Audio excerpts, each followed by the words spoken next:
Oh, good morning, ladies and gentlemen. We are back at it. So let's get down to it. What is going on?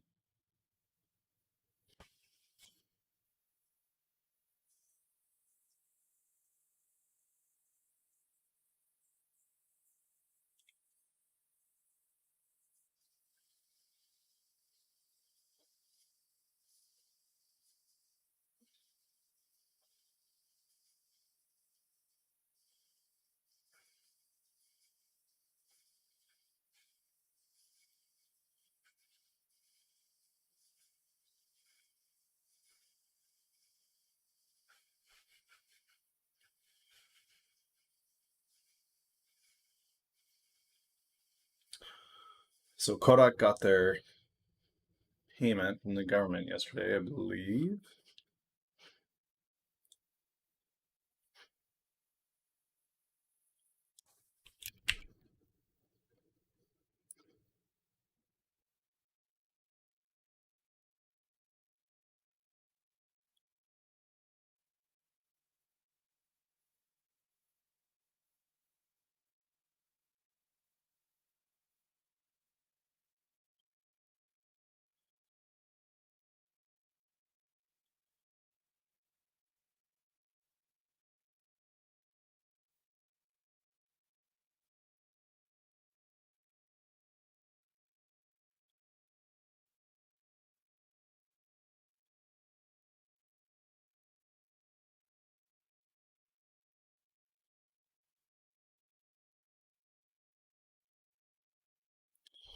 All right, got to go through this.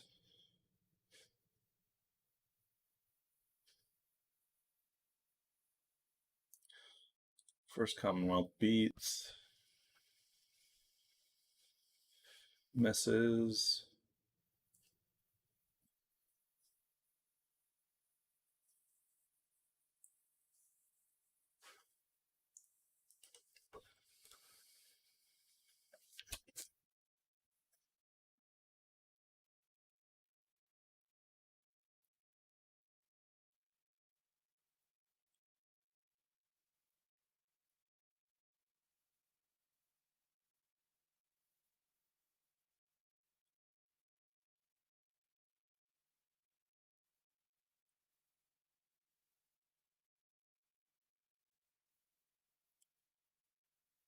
Good day, form. How are you? Misses beats, misses.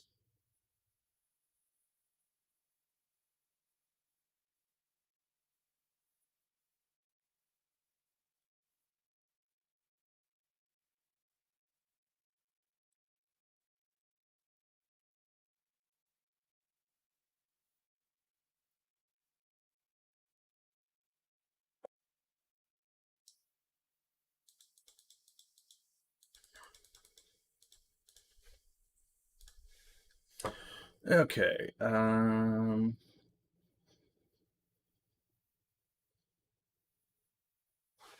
Let's see here.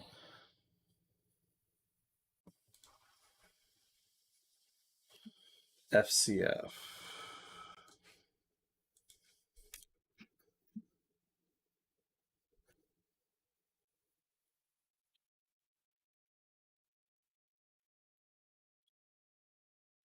ACCO.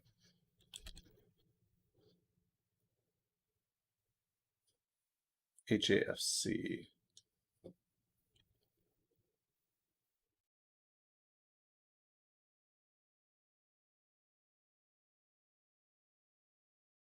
MRC. Hey, Hair. Not at all, man. I would be doing this anyway, so I might as well be doing it, not sitting alone in my office. MRC, USX,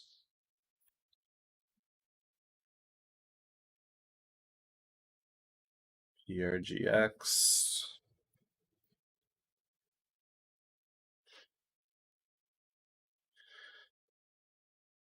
A10,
So yesterday, Martini and I actually started moving on this earnings strategy. I collected enough data to show that it had potential, um, over a 70% win rate.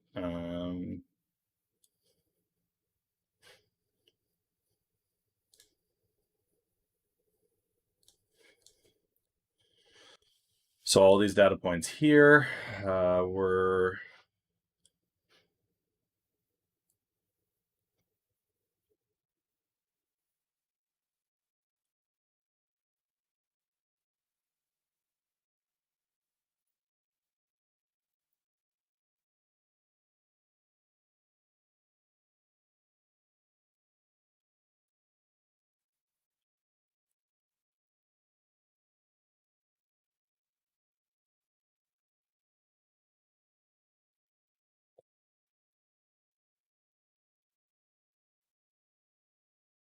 just update these cells to actually pull down to.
Okay, let's go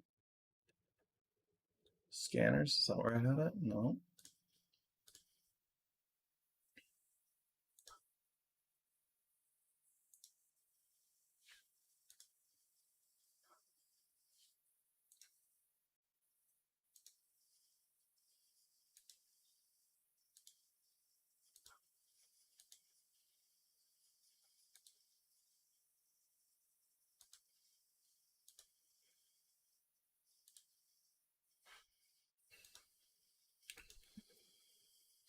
Okay, upcoming earnings.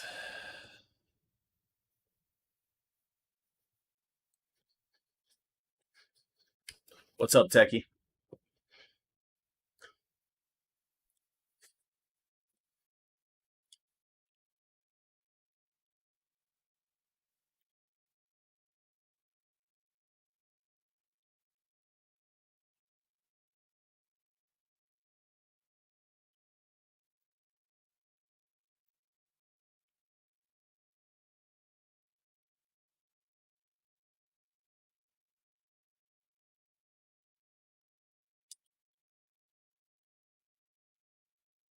I guess I don't need to put these in here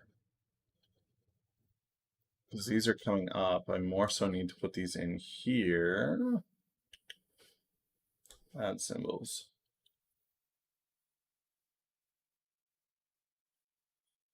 ITCB. Not beans. TLDT. INN. TKC. ECPW. GNI. RPT. CCRN. WSR. FIT. SKT. GE. TGI. GRE. NLY. Holy jumping, there's a lot here.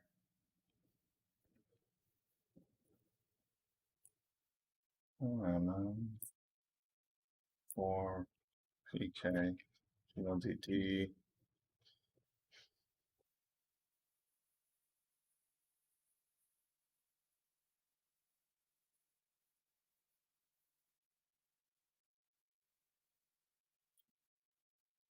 MTDR, SGU, SIM, Zynga, SPW,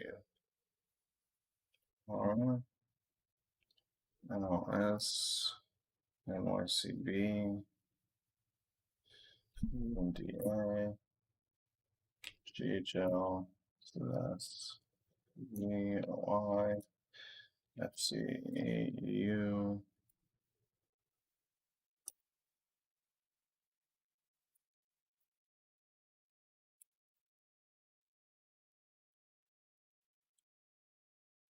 All right.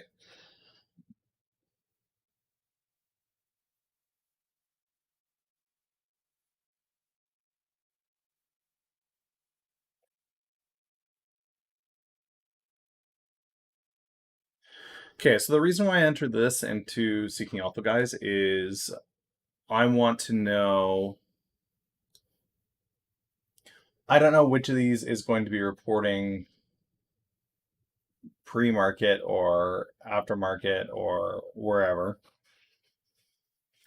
And I don't want to have to figure out scanning and all that nonsense for this. So all I have to do is put this in here. I use TD to pull any upcoming earnings. I know the price point that I'm looking for in between 5 and 11.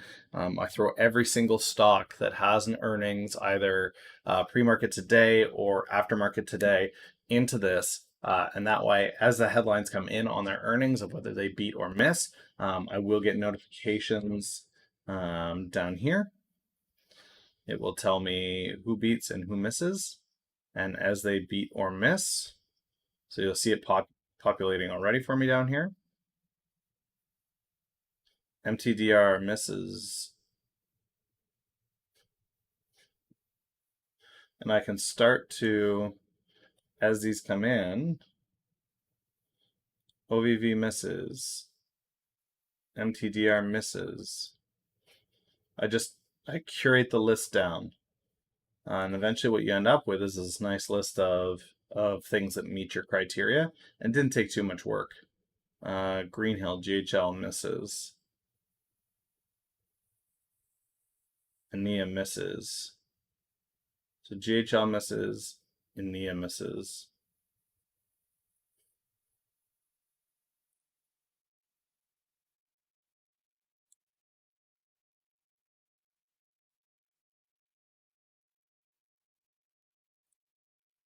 All right. So this will continue to populate. We'll come in, check back in on it from time to time just to see what other news is coming in. However, like I said, we started into actually trading this, so we did take positions yesterday in a couple of different plays. The concept on this, guys, was in this idea came to me that everybody plays earnings up to earnings or on earnings, right? But not very many people play earnings post earnings. And I wanted to see if there was a trending pattern post earnings. And what I found was, and I think we did this on stream, maybe this one, where I took a look at what happens if 24 hours after earnings, what happens to a stock? What happens to a stock? What does the price movement do? Does it go up? Does it go down? Originally, this was a beat versus loss. With a loss, I wanted to see if there was a short potential, and it was inconsistent. So we scrapped that. But beats, it showed almost a 60% win rate on stocks that beat the next 24 hours. So you've got earnings comes out. Let's say earnings comes out pre-market. Great. You watch it all day. You enter, you buy at the close of that day, and then the next morning you sell. So instead of you playing the morning where everybody's rushing in and trying to figure out earnings and whatever else, you give it the day. You buy on the close, and then the following day, during that morning open where volume spikes, that's when you sell. What would that produce? And so this had a 60% win rate. I was pretty pleased with that. But I wanted to, I noticed some patterns evolving in the sheet. So I started to narrow by price, and I said, okay, well, anything under $5 doesn't seem to really do well. But $65, anything above $65, that doesn't seem to be consistent either. And then narrowed it again, saying, okay, well, what about 20 and 5? What does that look like? And you can see that each progression, the win percentage is going up. So we went from 58 originally to 62.5 to 66 to 72. So anything over 70% is something I can reasonably work with. I would prefer it to be higher, but I'm not going to narrow it more than 11 and 5. And so then the next step was to get 30 points of data for us to be able to grasp, what does this actually do one way or the other?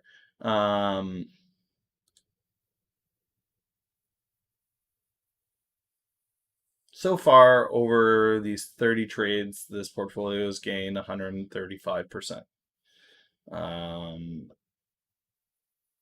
So I managed to take a pretty wide sample from several different earnings seasons to make sure that it wasn't just a fluke. There was one good earning season, one bad earning season. So we'll see how these play out today. XGN, BLX, and SITC. Morning, Saki.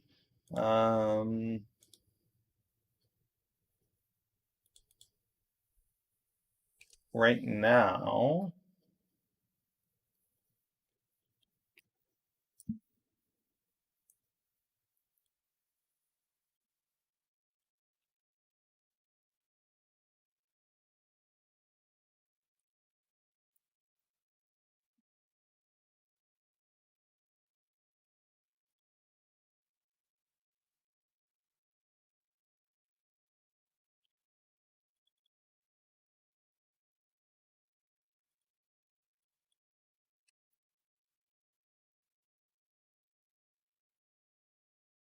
there's no pre-market movement on any of those, so that's fine. Yesterday, with our short strat, you can see our equity graph is continuing to make progress. We did have a win yesterday and then a drawback, but overall on the day yesterday we were up. This is where we started. This is where we are.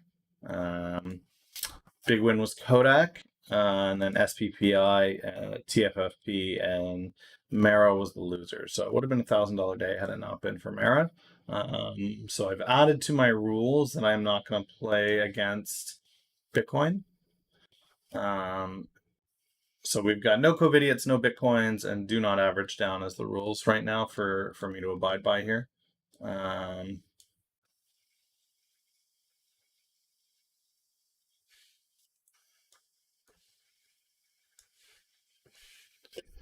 We can pull this up for yesterday.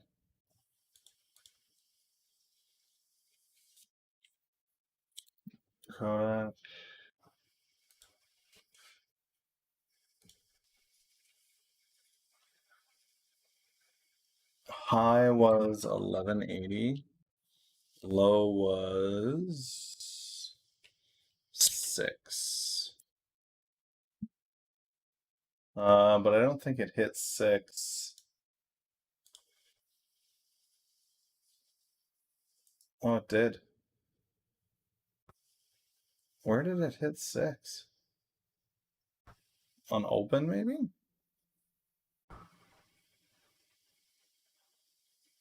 The lowest I see here is 785 yesterday.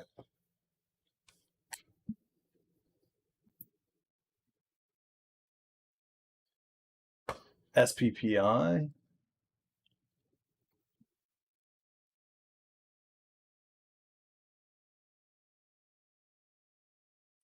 $366 is the low.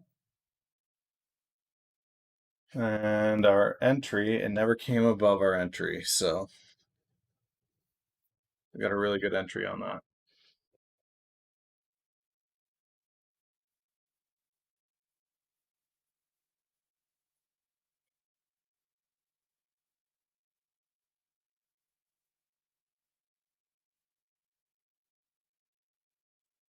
I guess I can put this.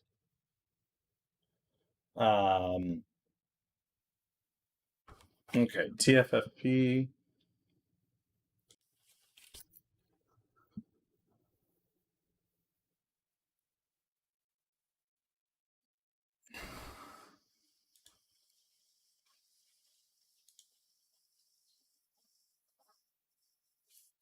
Low was 712.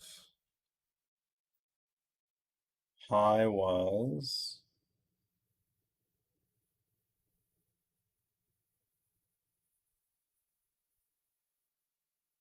Our entry was the high.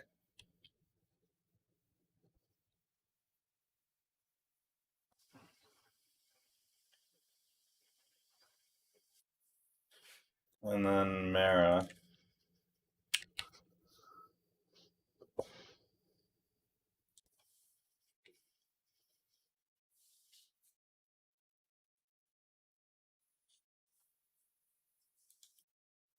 $203 was the high.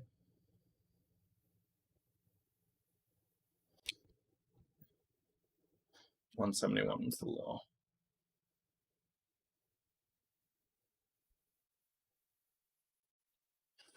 I didn't hear about the aliens and demons. I heard about the reporting on hydroxychloroquine.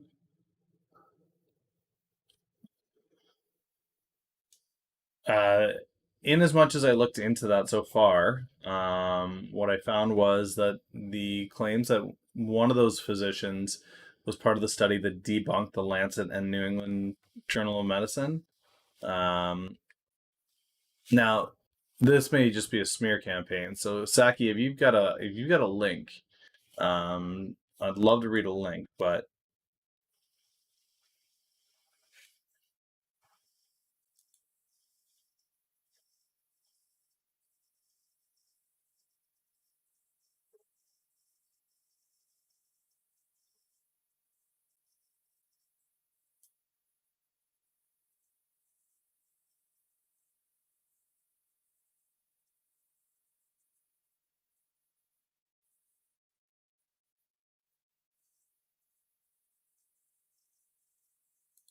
okay, here it is.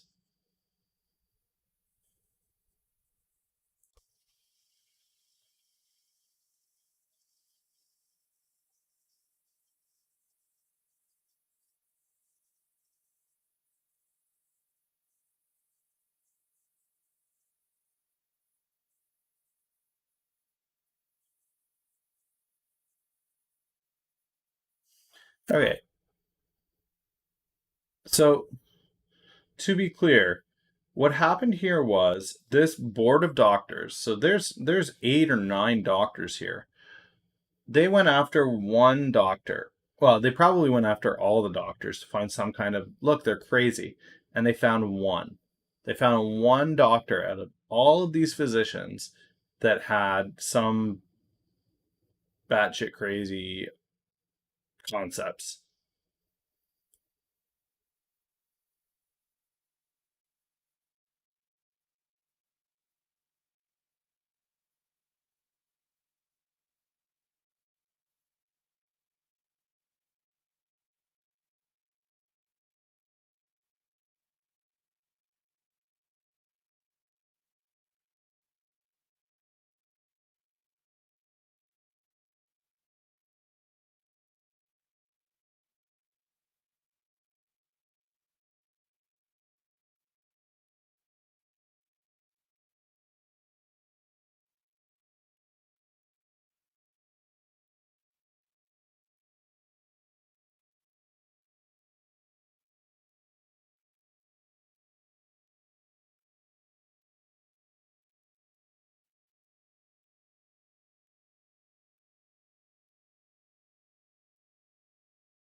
So, yeah. So they found one doctor out of all of these doctors, and it's moving the conversation away from where it should be, which is hydroxychloroquine effective? And this doesn't do anything to resolve that argument for me one way or another.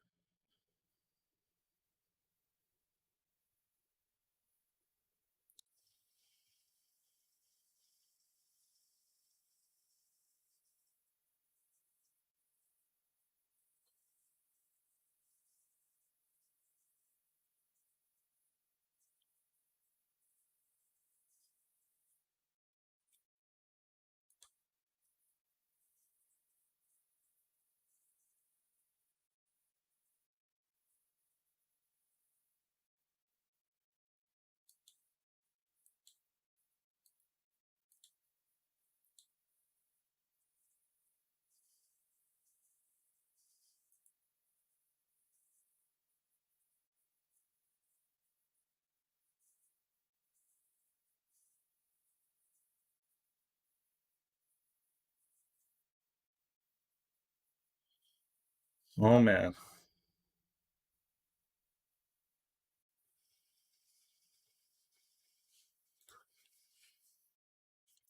Okay, let's so top movers for the day so far are Sonoma Pharma.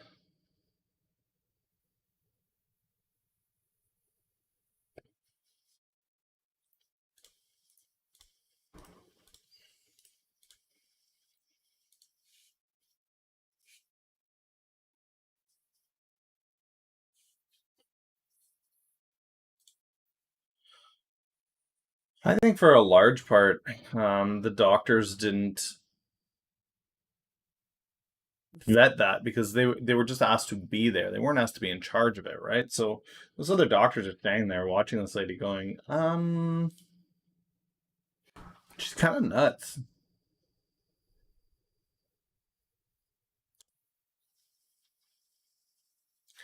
Boeing today, Shopify, GE, Spotify. Oh, it's a big day. General Motors, Apron. This will be one that I watch for Waiter.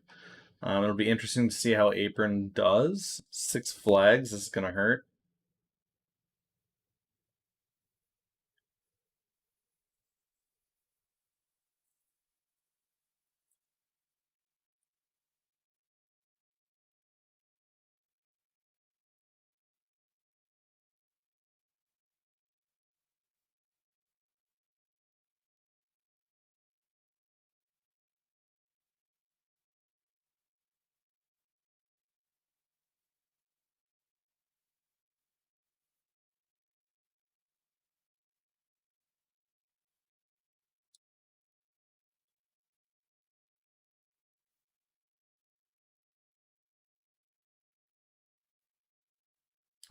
Okay. Let's go here. Let's go here.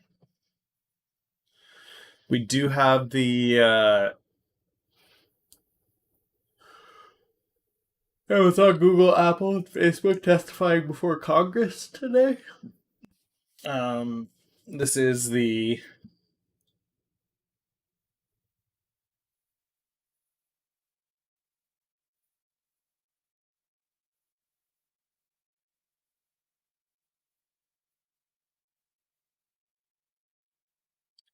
because of the lack of competition. This is going to be massive. They may demand that these companies break up from the massive behemoths that they are.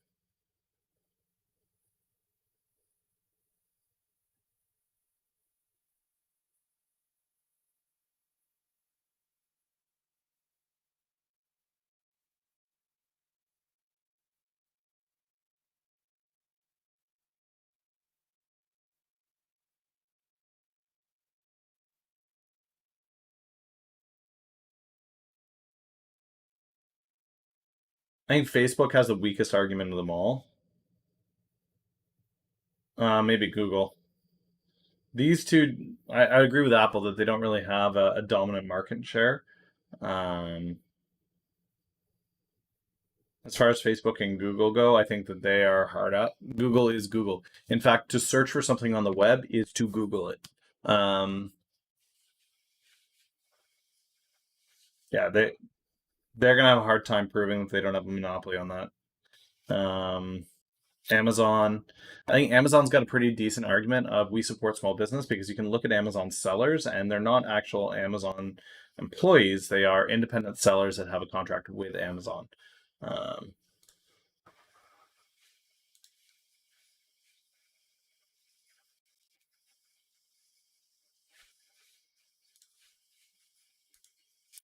but that's today, so who knows what's going to come of that? I think it's going to be more talk than it is actual action. So bring back Alta Vista. I was a big fan of Ask Jeeves. Is that still around? Can you still ask Jeeves? Oh, it's just ask.com now. This used to be Ask Jeeves, and it used to be a butler holding a tray.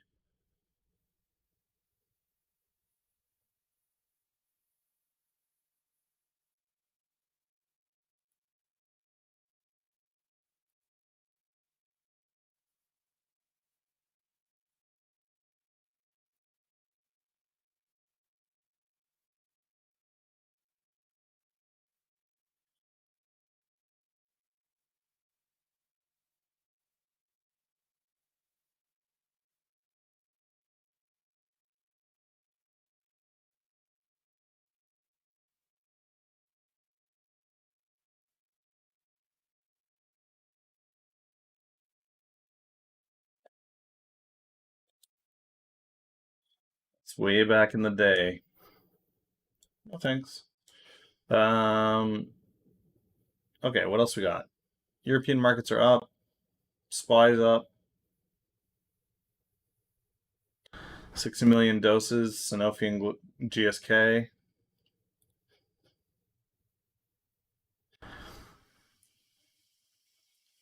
Tesla is open to licensing their software and supplying batteries to other automakers. That's big.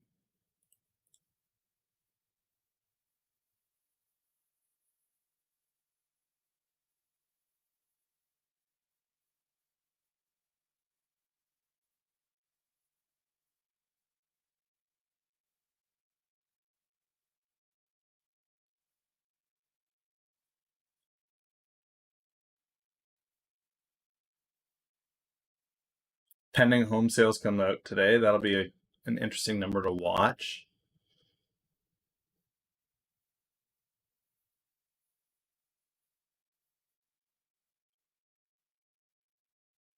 Spirit Airlines is set to furlough 20 to 30%.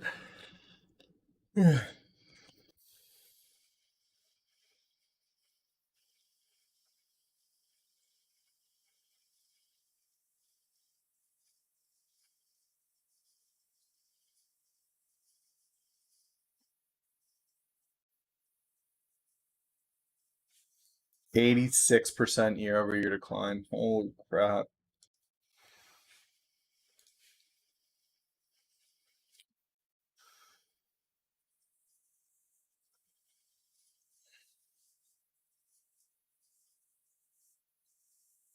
I just don't know that travel's going to be the same. The question becomes, is the need for flying there? Is the need for constant flights around the world a necessity? Or has it just been a luxury that we've become accustomed to? Do you need to travel globally to do everything? Given that even when you travel now, most people are going to be working remotely. Is there a reason for you to fly? This is the George Clooney up in the hill thing, right? Like up in the air thing. Is this really a necessity at this point?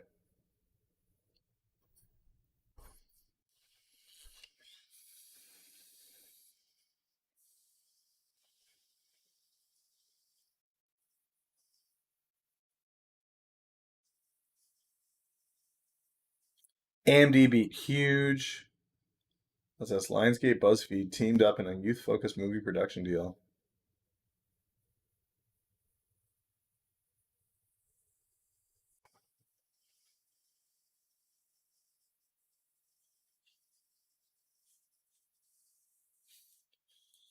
This is interesting.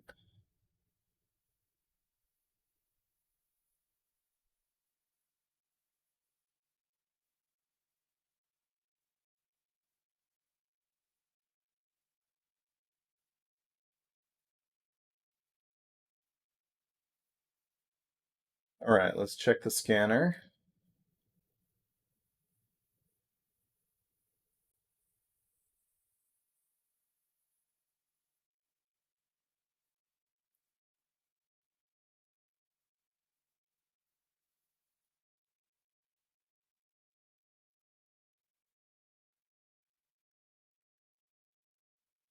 It definitely hurts them for sure. And good morning, Aiden. It definitely hurts them for sure.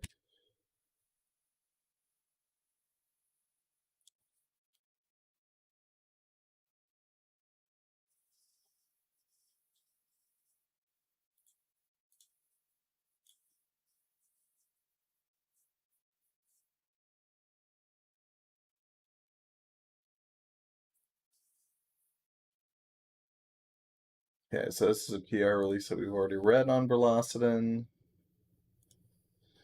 FDA approvals. Russia reportedly looking to approve their COVID vaccine in weeks.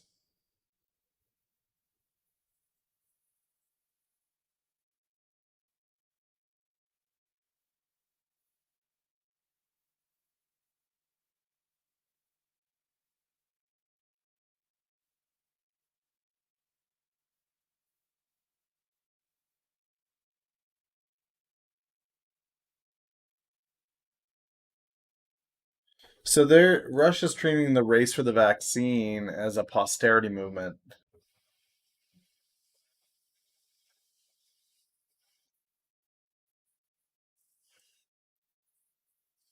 But excuse me, that inadvertently affects the rest of travel and tourism as well, though. Flying to foreign destinations for travel, leisure becomes what flights are for. And really, it's going to make us reevaluate what the value of that is. Do we need to have more domestic travel and tourism options, or do we need to be aware that flights are going to be largely um, recreational?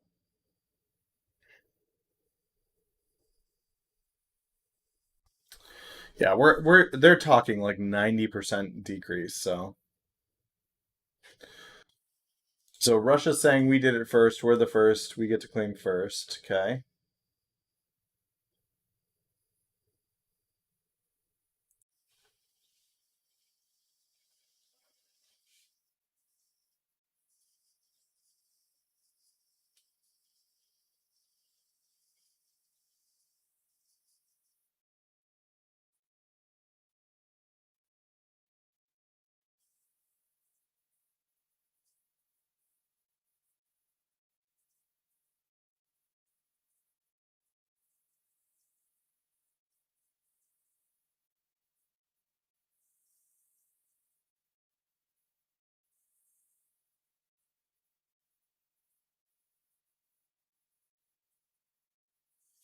So this is interesting. All of these articles, instead of quoting the doctor who spoke out and said, I refute empirically the studies against hydroxychloroquine, they're all quoting this one doctor, Stella Emanuel now, who is both a doctor and a religious minister. So there's the clue, guys, that this wasn't uh, a real shocker that somebody who is a religious minister from the Bible Belt would have religious opinions mixed with her medicine.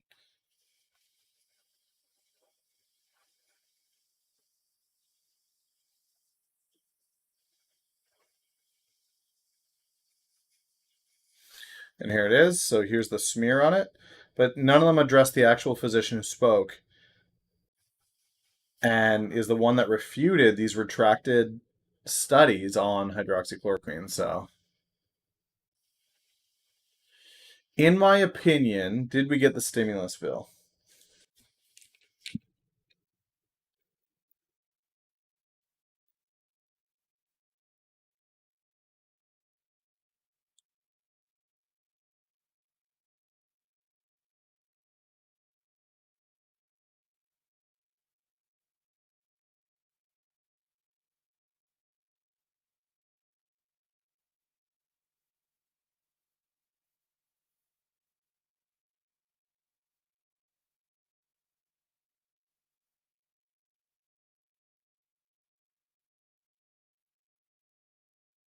Okay, full text.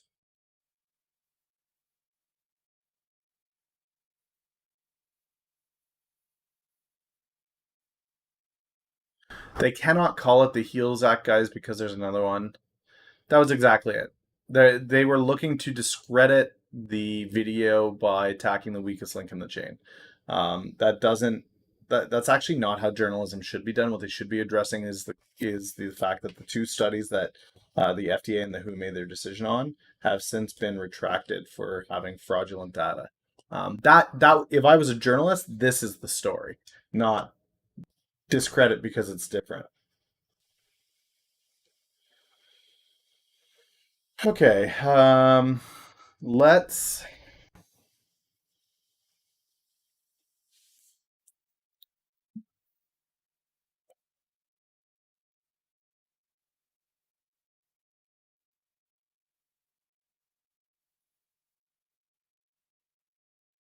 go here. I'll go this, and this way you guys can see. Add window capture, notepad. Okay.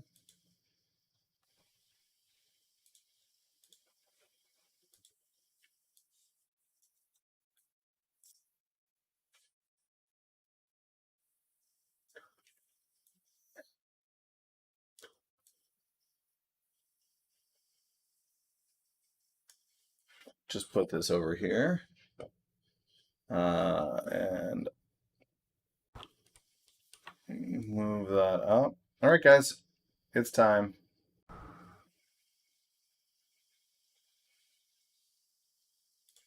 Yeah, it is a bad look. It is. Okay, so here is the act. Let's break it down.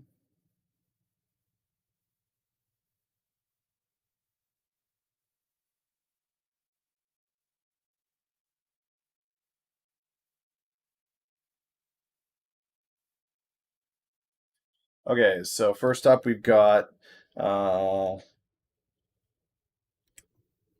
unemployment assistance, no longer 600, now 70% of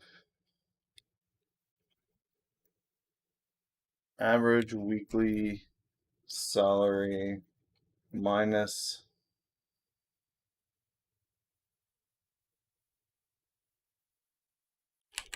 reductions and offsets.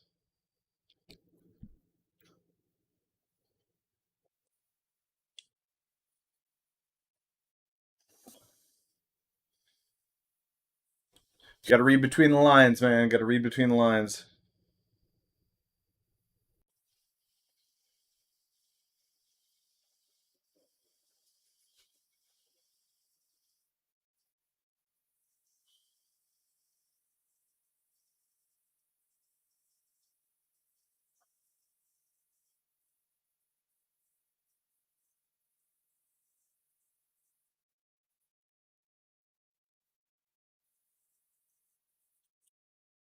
Flat payment, so still just a check.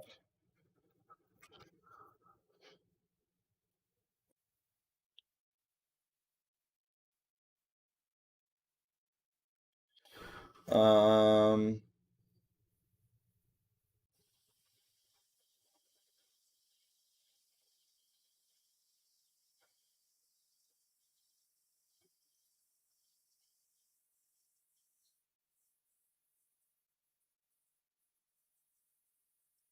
this continues to be unemployment qualifications.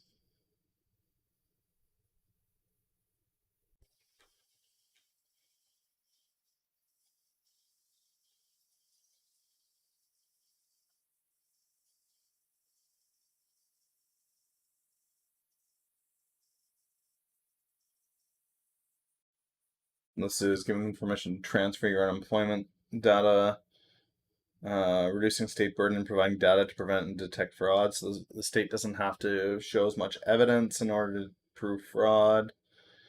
Blah, blah, blah, blah. This is more unemployment. This is just saying that people are trying to scam the system and it wants it back. Temporary coronavirus emergency fund.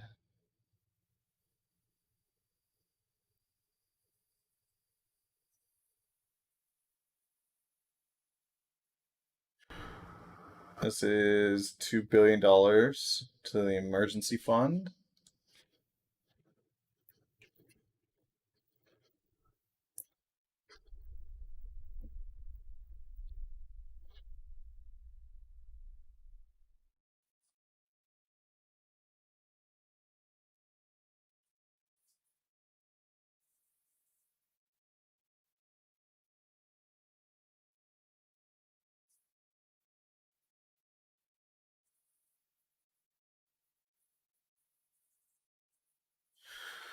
Assistance to individuals, families, and employers to reopen the economy. Okay, so here's the bread and butter of this. I haven't seen that yet. I haven't seen a return to work incentive. Uh,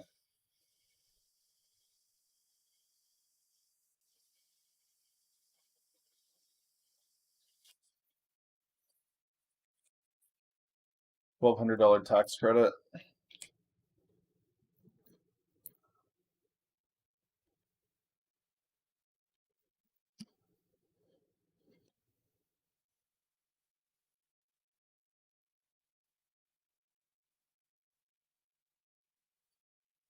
This is adjusted by gross income.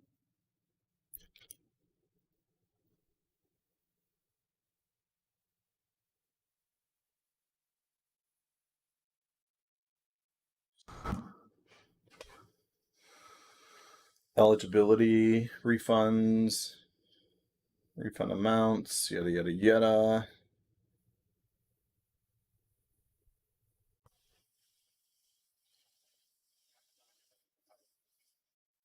More legalese.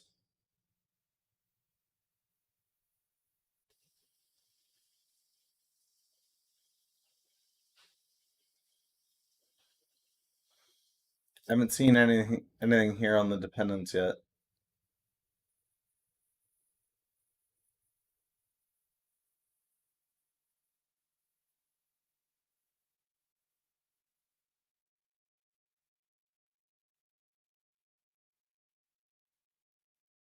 Public awareness campaign.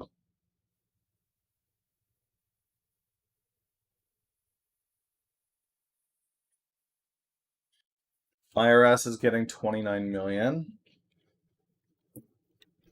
which makes sense because there's going to be added.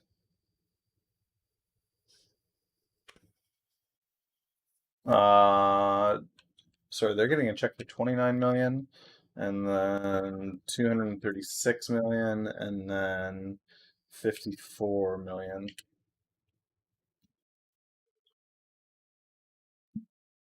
These are to different branches of the IRS.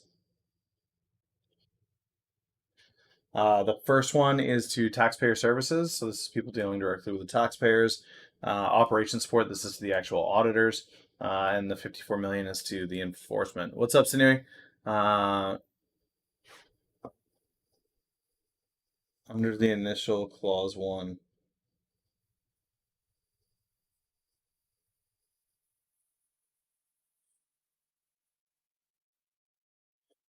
$1,200.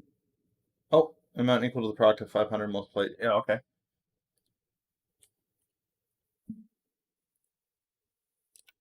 Plus 500. Good catch. Good catch. I missed it.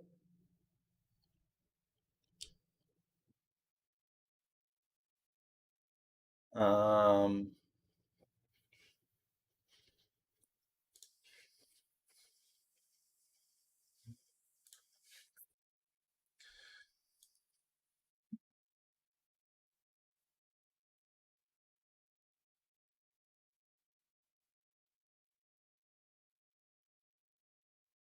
the reason why I'm skipping all the jargon, guys, is it's the fine writing. It's that little black writing at the bottom of the contract around who can or can't get it or why they can't get it. And that's not really what I'm looking for right now.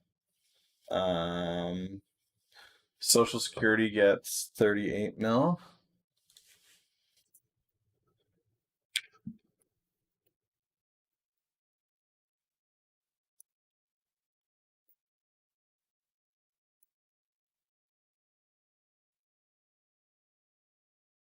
I don't think the Fed has much to say. It'll be more of the same. We are prepared to continue to flood liquidity into the market.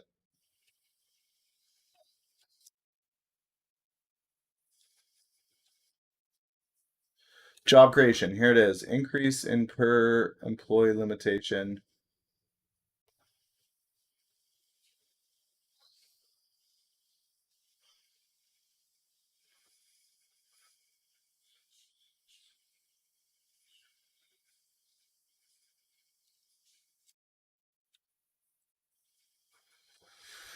Okay, so what is this saying?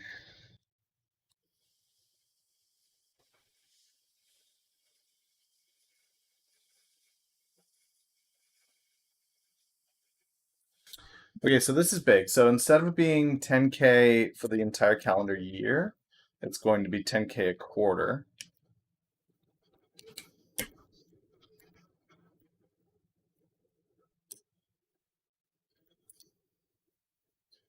Are we in dangerous times? We're always in dangerous times.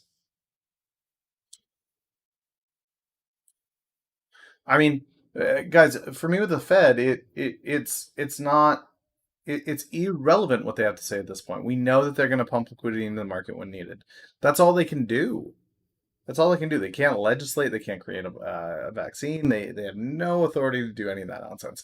It really drives me nuts when people look to the Fed for an answer. And it's like, well, what do you want them to say? Because we know that Powell's going to get up there. He's going to say, yes, we recognize coronavirus is there. We recognize there's unemployment. We recognize that there's hard times. We recognize the economy is struggling. Even though the market is doing well, the economy is still struggling. We're watching it very closely.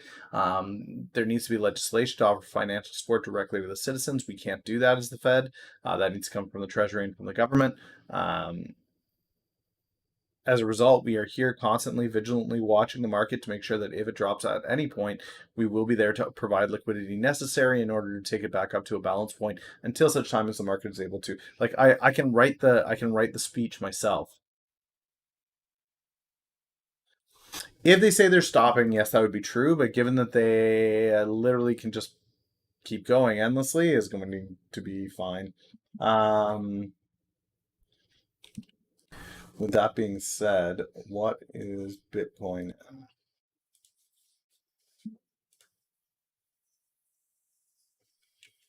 Still holding above that 11,000. Um, hmm.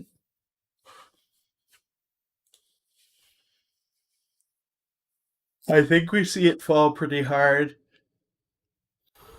in the next 2 weeks.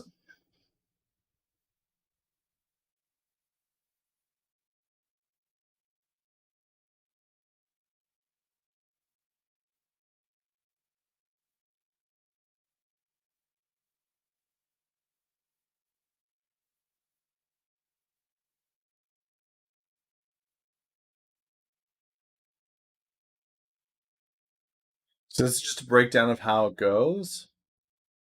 I am not in any of them. My opinion on Bitcoin is I won't touch it.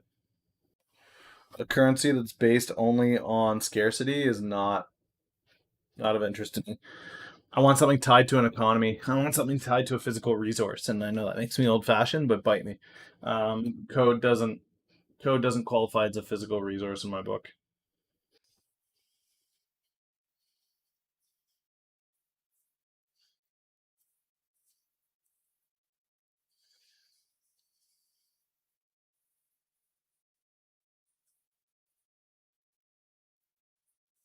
Yeah, the petrodollar.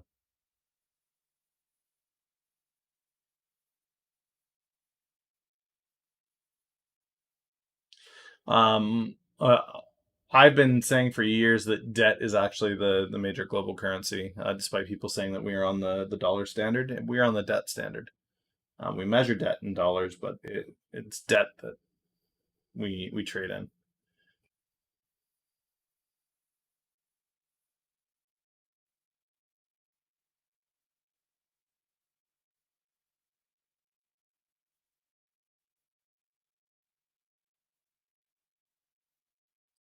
So independent contractors will be receiving support as well.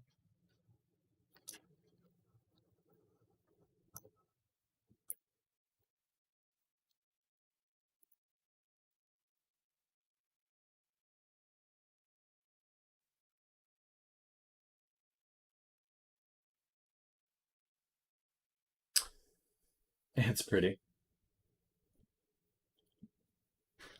Silver is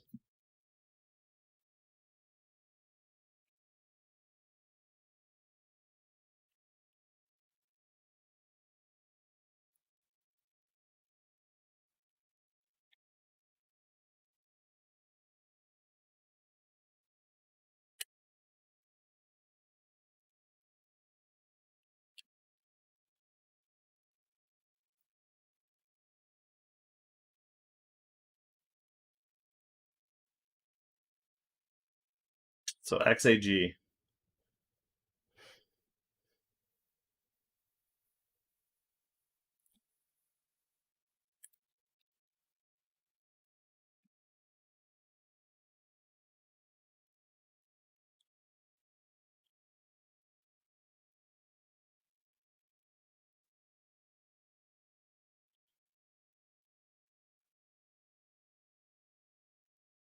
Um,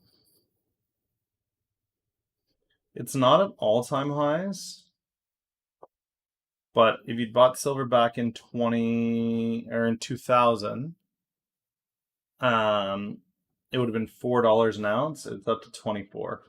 So you would have had an 800% return if you'd bought silver. 2008, you see a spike. So this is into the financial crisis. And then a decline back down to around the $8 range. And then another spike into the 2012 crisis. And then back down. This is when the market hit all-time highs. It went down. And now here we are. And the interesting thing is the market is back up again around the all-time high level.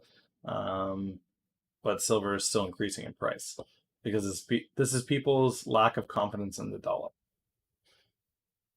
They're just not sure.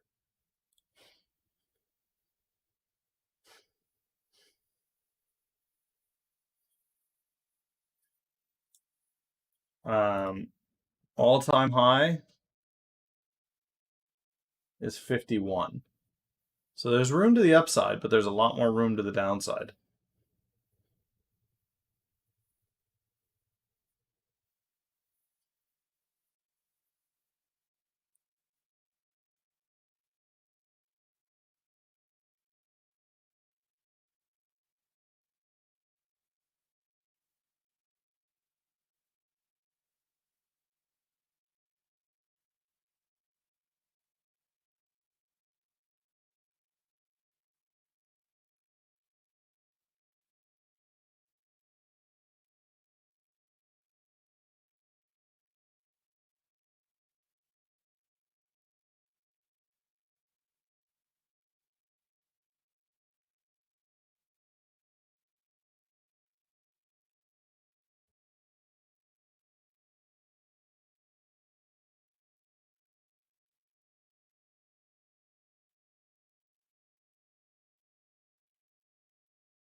Okay, guys. So what I'm seeing here is this. This is a really poorly written bill.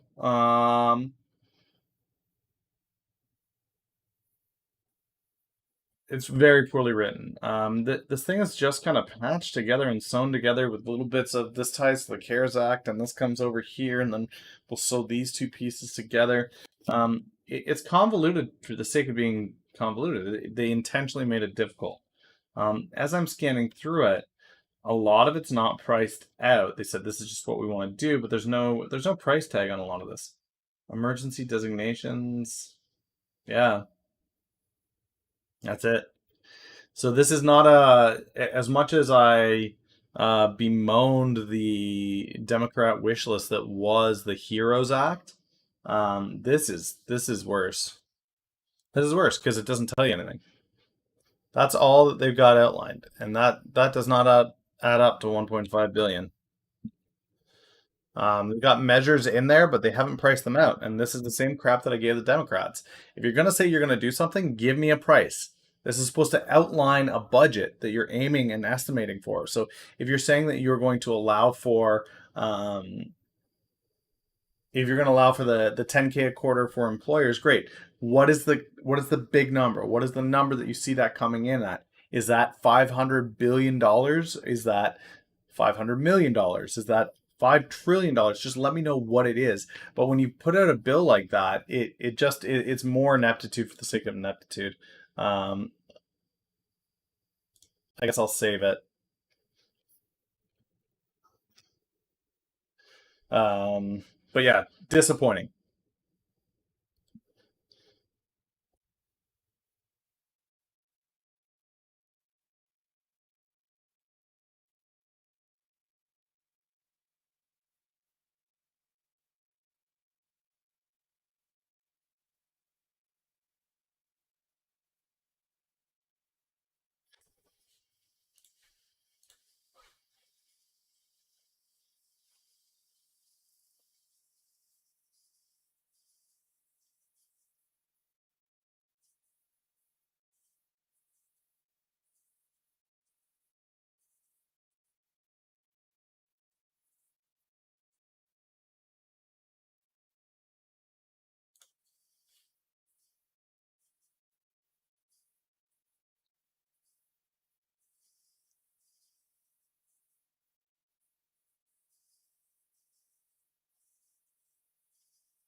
This is a bold assertion.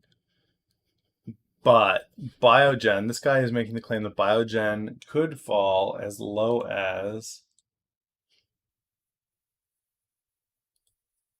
200 by the end of next year.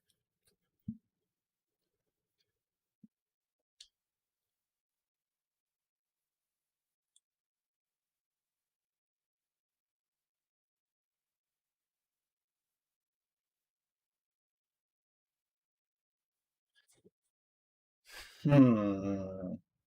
Options that far out are fairly expensive, but you could get a 200.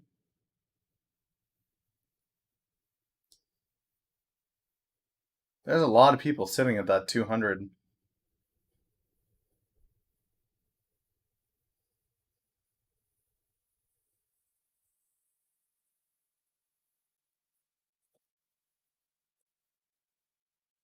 I'm not in Biogen. What's up, Just Fold?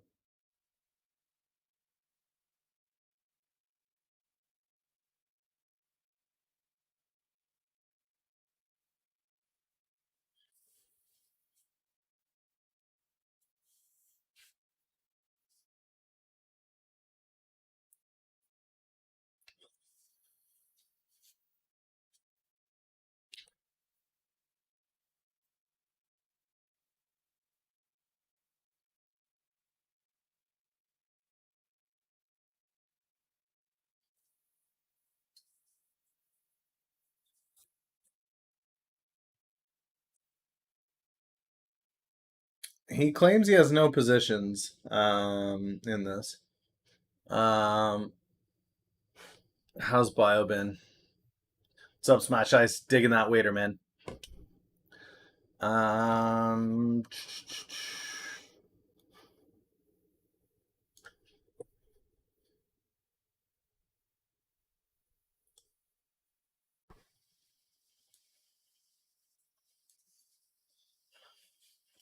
the sector continues to be divided. You've got COVID, which is like an insulated group of bio. Um,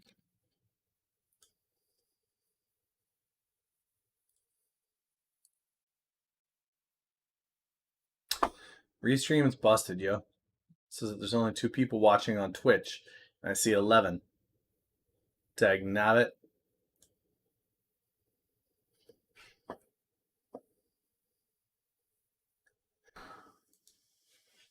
Yep, bio's doing just fine. I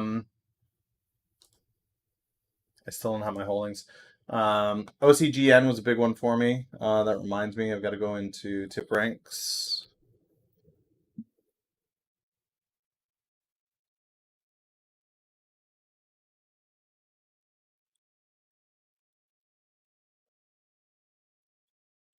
Just want to see my holdings, man.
Can't even log in and see what it is. I took an increased position in something. I can't remember what it was. I'm pretty sure it was OCGN. But I'm not going to adjust this until I know.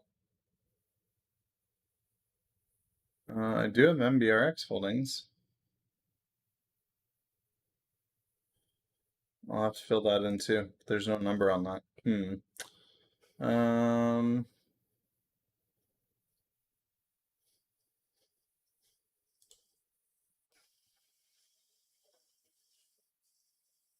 Iron Man 4, right. Hey, there's us. There's the rest of the market.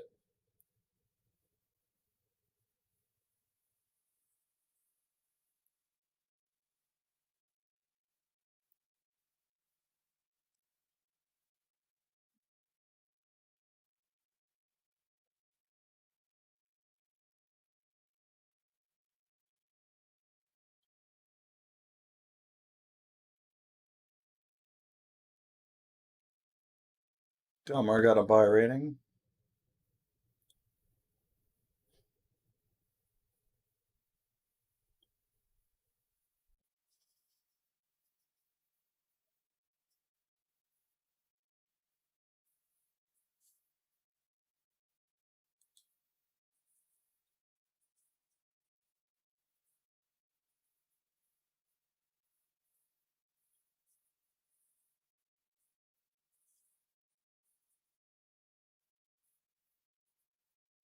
Cytodyne got a buy rating.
Hmm. Okay.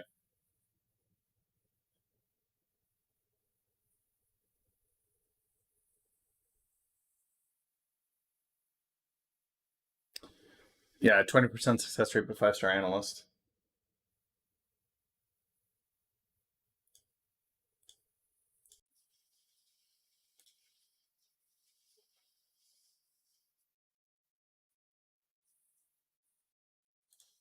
Is this just a scammy article? No, it's. Oh, the Times of New York. Clever.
Waiters hiring 200 more drivers. They're expanding.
So that's kind of cool that it puts price target onto the chart for you.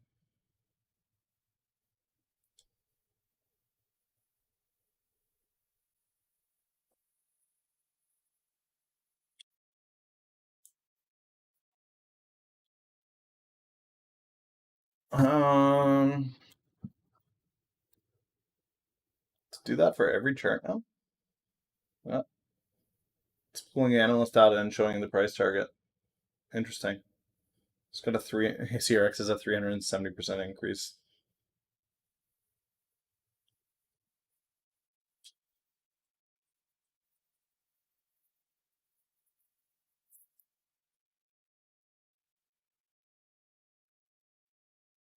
All right, let's see. Has this list changed at all? SNOA Pharma still top. Eastman Kodak on deck.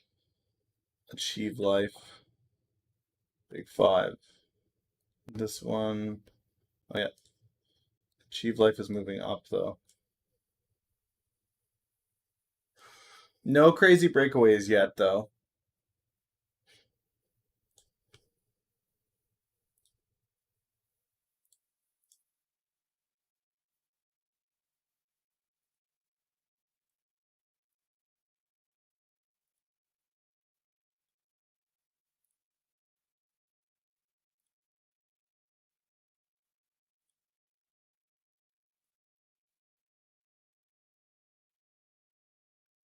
All right.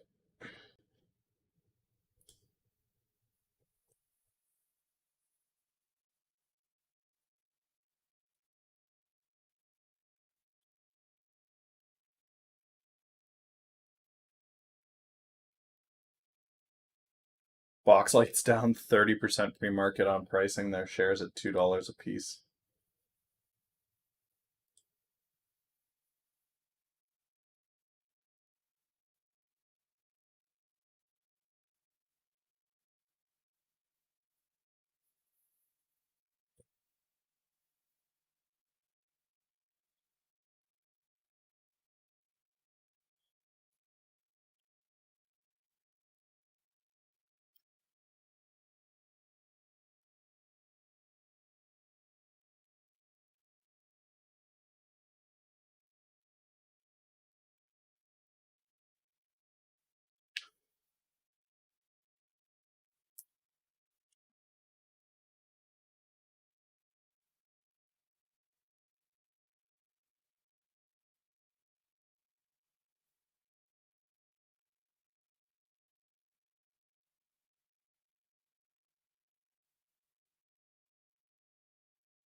People losing their mind on this fall here.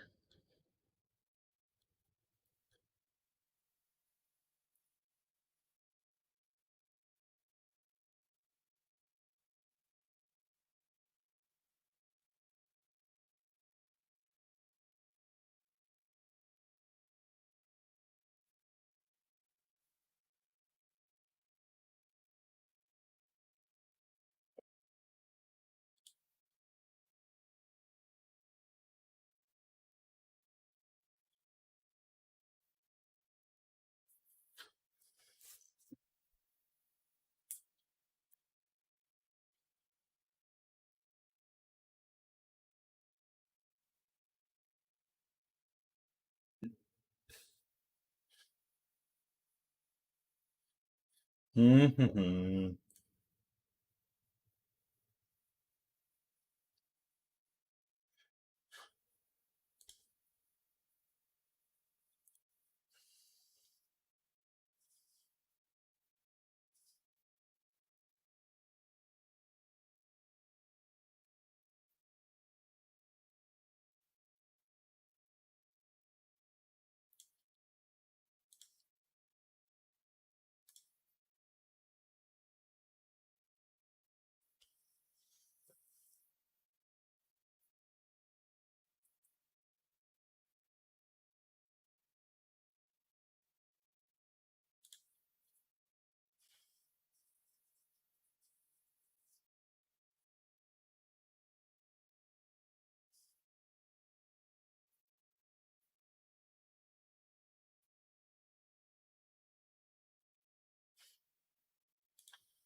Okay, Jazz got a upgrade yesterday afternoon, so we can put, what is Jazz trading at?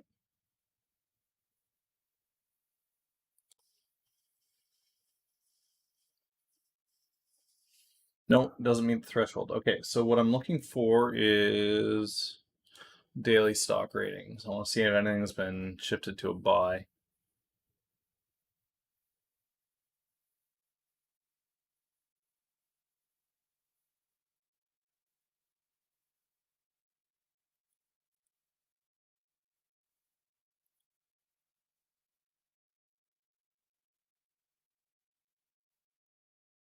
Okay, so EGLE.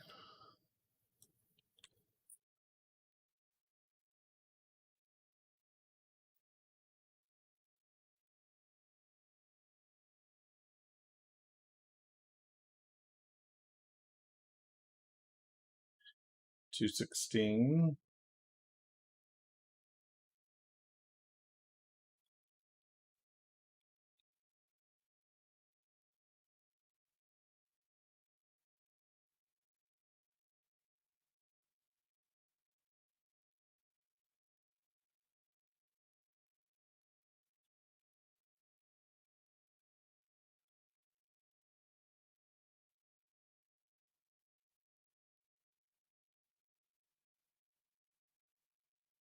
OPK.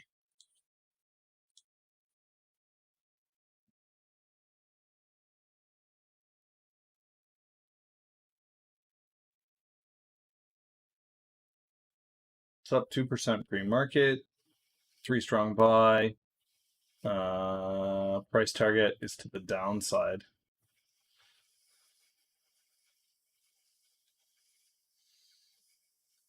This had a significant rise since these have been adjusted. So these people were projecting $3.80, $4, $6. It looks like 6 is the cap, which would be a 25% upside. It's too small for me. I'm looking more at things like this that have a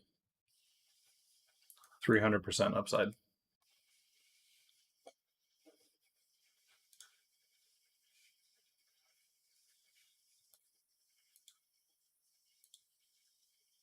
Oh, where's that one? Where's that strategy?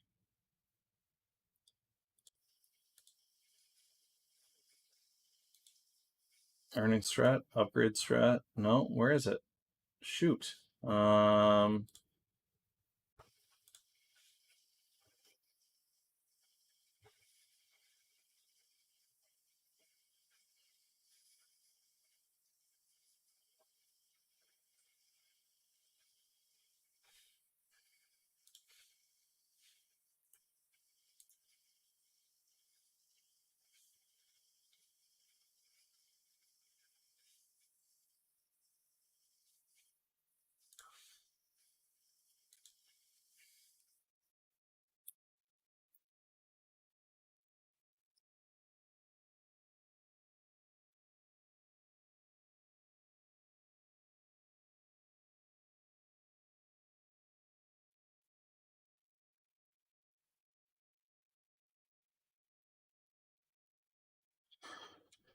Okay, let's go here. Tip ranks. Yes.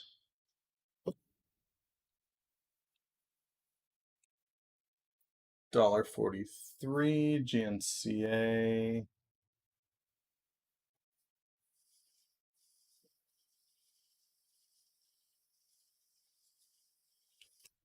502. 342.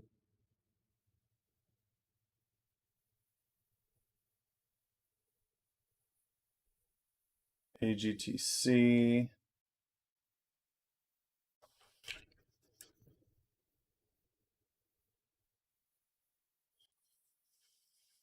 CRBP 687. VRCA 605. PRVB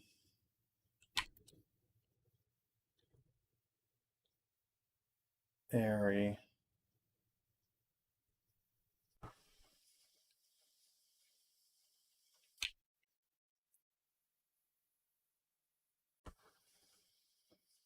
True.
Oh, duh.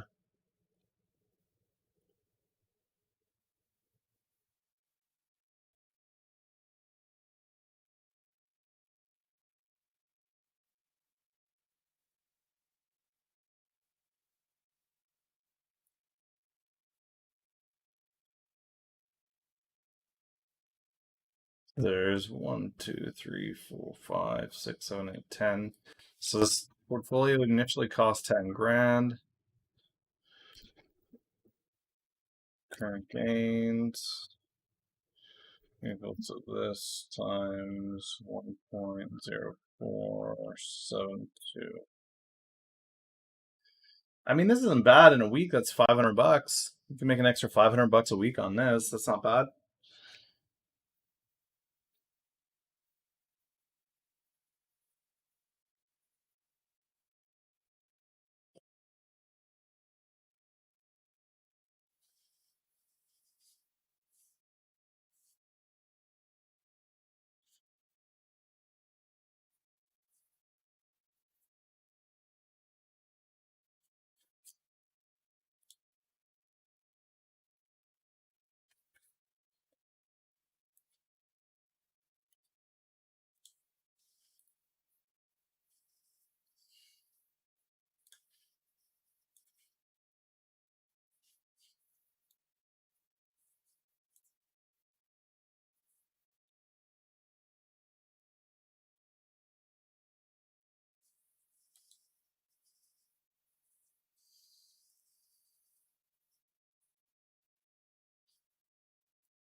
$230 is the PAL press conference.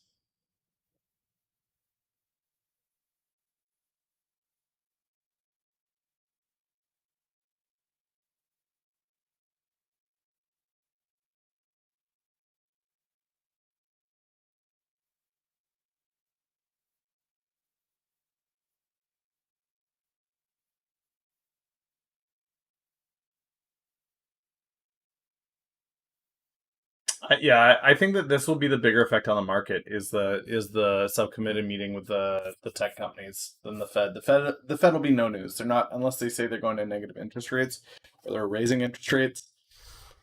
I don't think there's a lot there.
Interesting.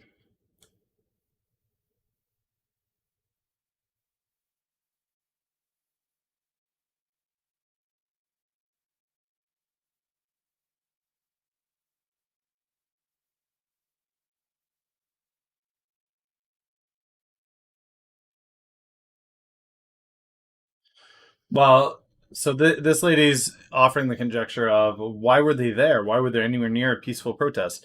Because this lady's been vandalizing cameras.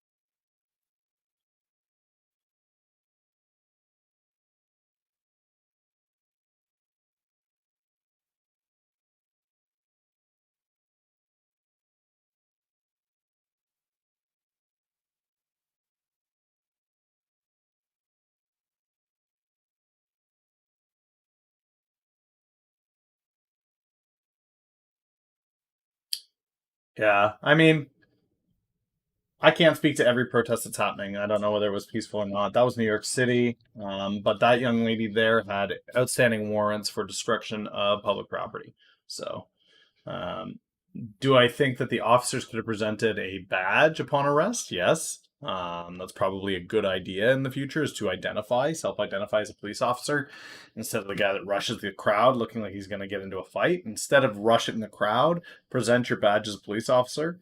Um, Following the arrest. I understand the unmarked van and the purpose of that unmarked van. It's so that people don't see a cop car and duck into a corner, right? So it was effective in catching this lady. However, they should identify as a police officer upon arrest. Um,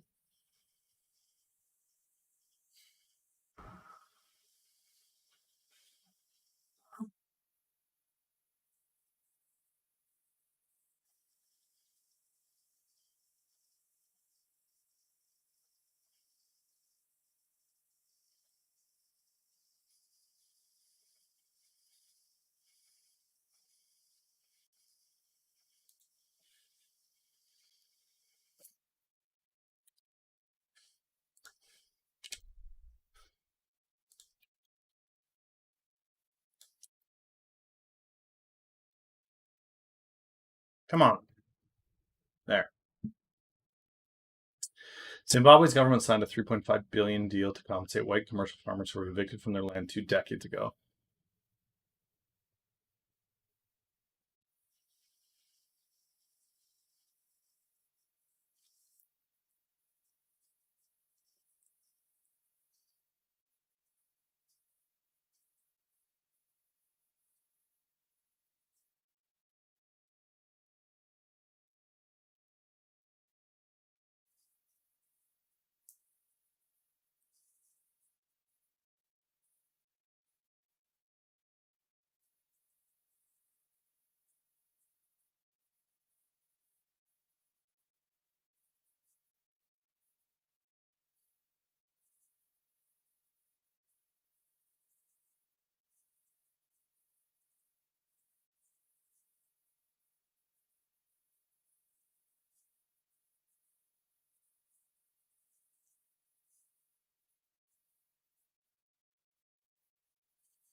I mean, this is interesting, but at the same time, they don't have the money, so I don't know how they pay that.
Gold comes back down, Bitcoin goes with it.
Sure. What's the question, man?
What's the ticker? You can't calculate the drop. You can't. There's no way to calculate the drop. Um, because you'll have the initial drop from that. You'll have the initial drop from that, but then you'll also have the market reaction to it. So you can't gauge it. There's no calculation for that. AFLT.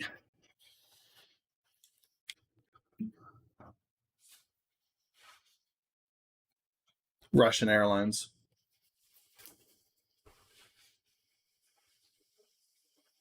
At 83 rubles a share. Okay, so it's currently at 83.84. They're gonna print new shares at 83. I think you could probably see it come down to that 82.50 mark, somewhere around there. Um, In my opinion. You could see it come down to that 82.50 mark.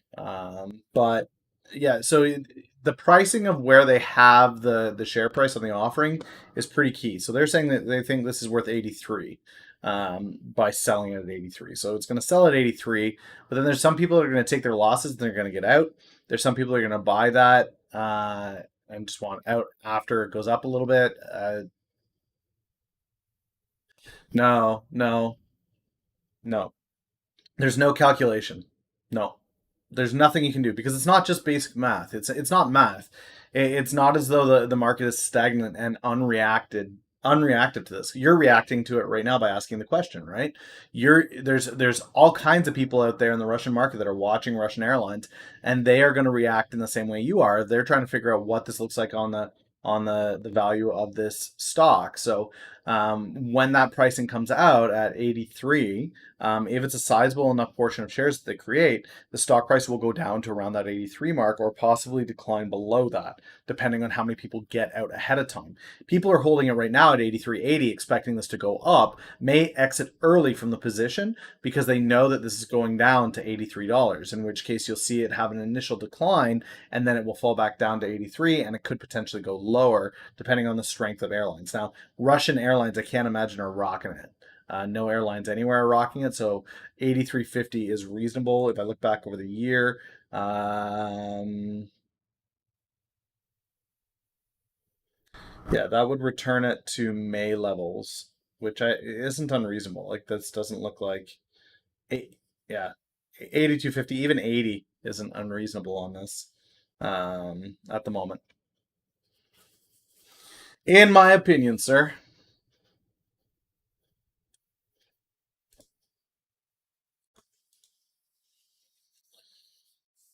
Okay, we've got some earnings coming out here.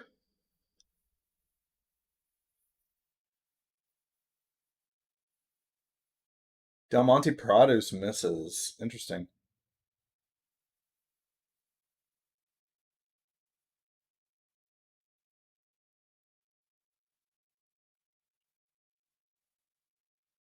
Just because it's 51% owned by the government doesn't mean that it's profitable.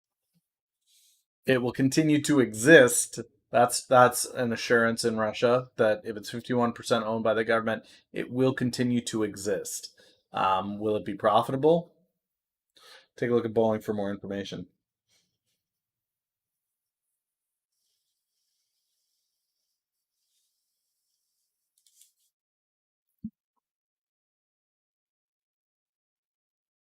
Here's Boeing. They're not owned by the U.S. government, but they're as close as they could be to being owned. They're military and government contracts are the only thing keeping them afloat.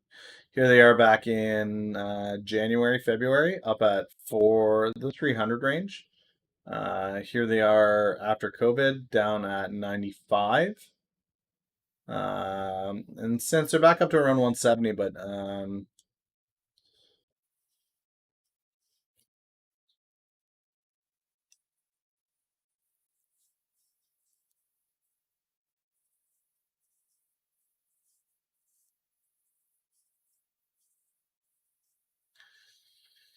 um, Boeing is expected to do 12.95 billion. The government is a majority shareholder. Okay.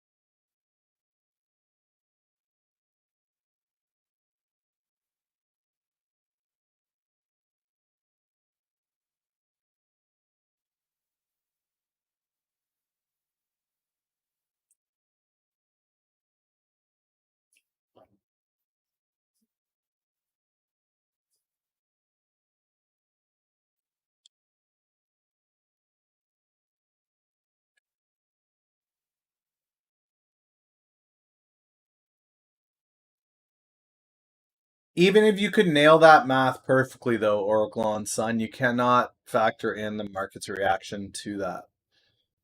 which can cause it to decline more, can cause it to decline less. By them saying that we are going to do a share offering at 83, what they're saying is we think that the company is currently overvalued at its pricing, and people are going to go, oh, it's overvalued. The government thinks it's overvalued. Okay, cool. So it's not worth 83.70. It's worth 83. Well, the market may decide that it's worth less. You will not be able to factor in. Yeah, you will not be able to factor in mathematically market reaction. Oh, for sure. Yeah, the size of the dilution is huge. I don't imagine it's so massive. If it's only going to 83 from 83.70, I don't think I don't think we're talking about a 50% dilution. Um,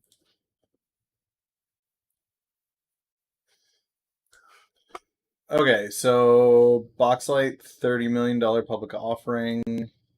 Sanofi Glaxo 60 million.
There it is. G misses on EPS, beats on revenue by 480 million, 38.4%.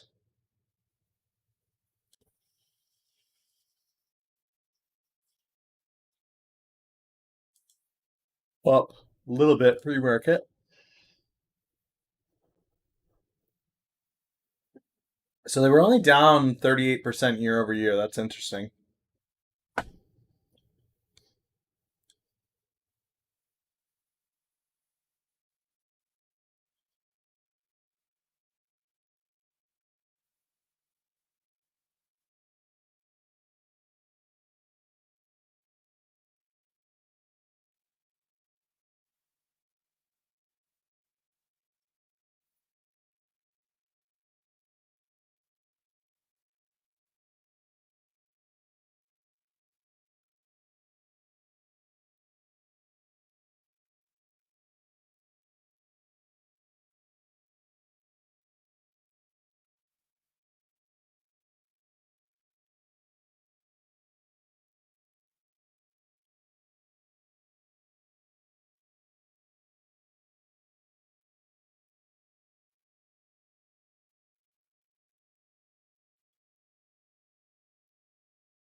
Wait, what the heck is this list?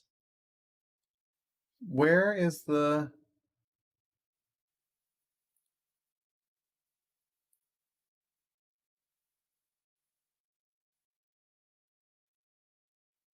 Where's the list of all the freaking earnings that I put in here? Watch list, daily earnings play. There we go.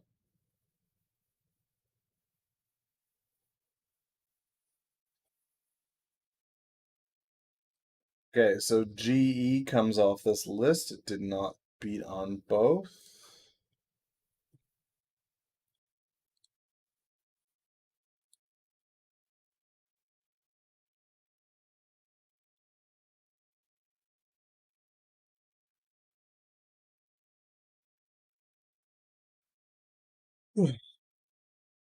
This list here is all of the earnings between $5 and $11 that are happening either pre-market today or after hours today.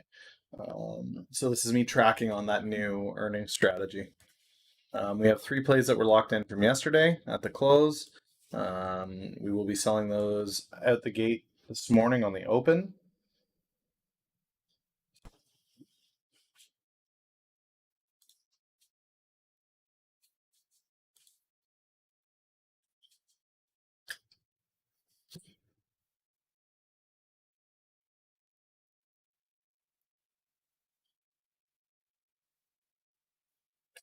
Actually, I should probably do that. I should probably go in here and do this like this.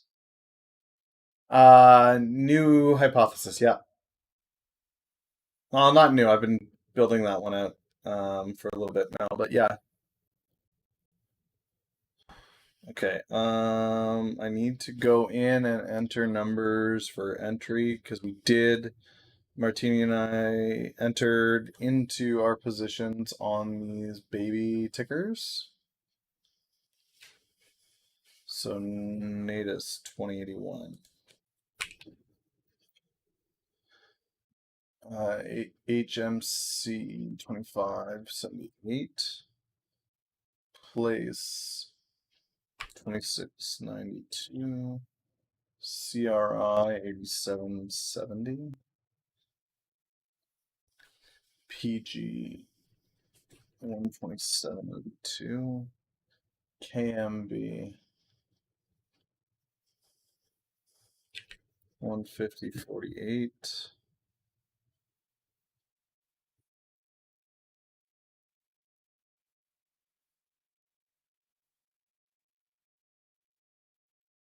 J&J 14692.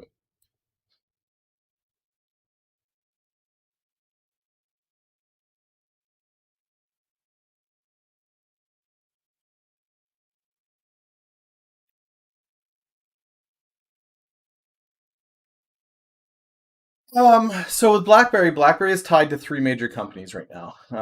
Amazon, Bell Canada, and pretty much every car manufacturer out there, but I group those all together because it's kind of a medley.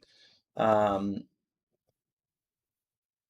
but what we got here is Canoo's next generation EV vehicles are going to have BlackBerry software in it. It's very closely paired with a lot of AI driving. AWS and Amazon's AI vehicles will also have it. Um,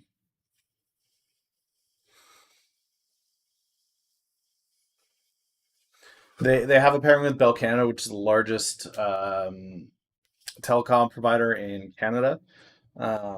So Amazon, Canoo, as well as um, yeah, let's go here.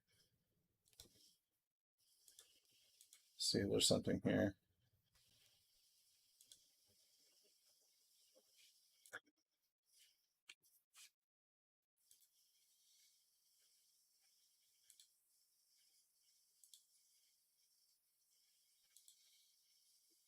So this is it. This QNX is a big deal. This is in like 25, 30 million cars.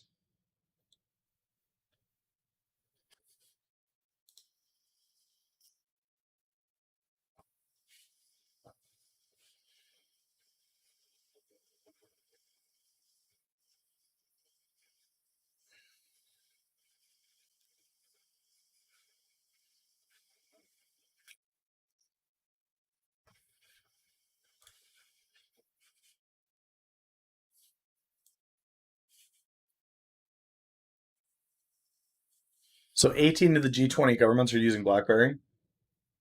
I bet you it's China and Russia that are the two that are not.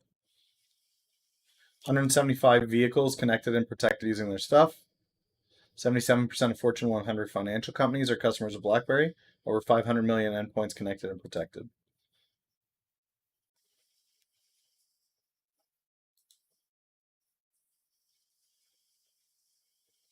So Bosch, AWS, Verizon, Bell, Intel. Well, it's unfortunate that they're tied to Intel, but so that's the play. It's a smart car AI 5-10 year play, but in 5 to 10 years, I could see them being back up at that $100 level, and they're at $5 right now. So um,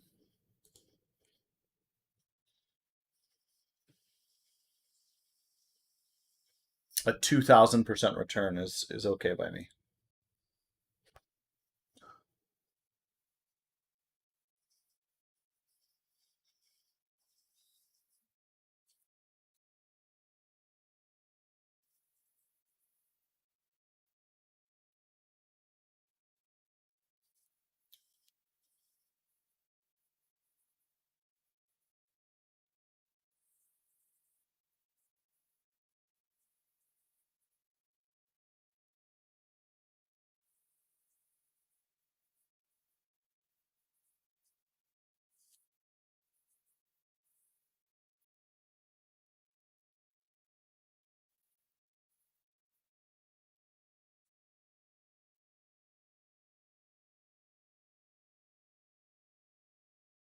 Yeah, they're not reliant on Intel. Intel's reliant on them, which is the relationship that you would want for sure.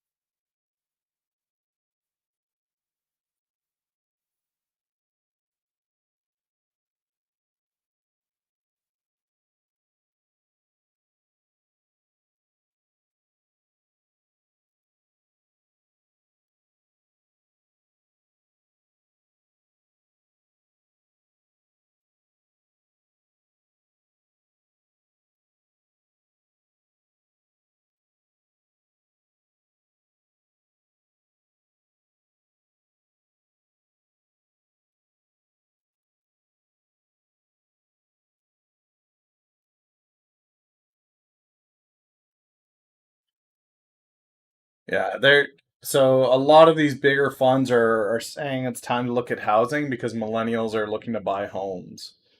Um,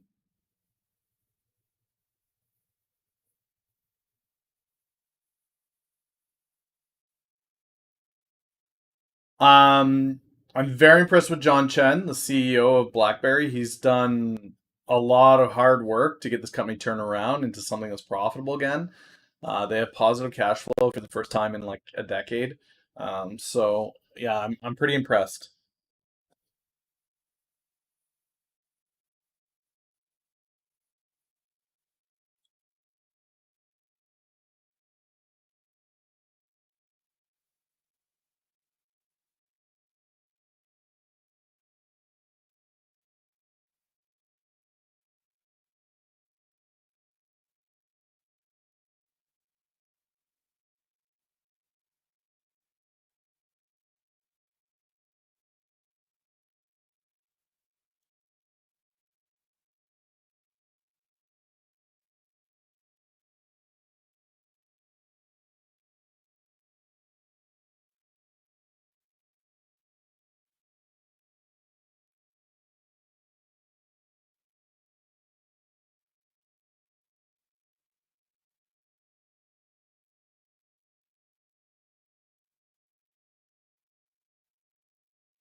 Just waiting for more of these earnings to come in here. They're all starting to flow in here. Boston Scientific, CGI, Magellan Health Services. Market's not moving crazy though. It's still about where it was.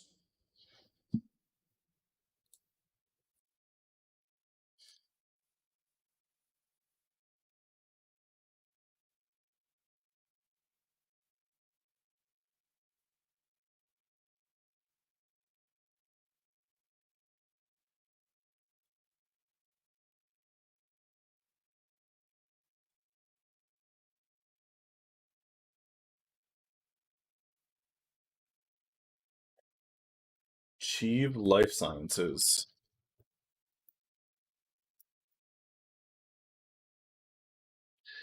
You had to expect tech to do that today with that subcommittee meeting. Expect a red day in the market. The market is completely reliant on tech. Achieve Life Sciences in the news.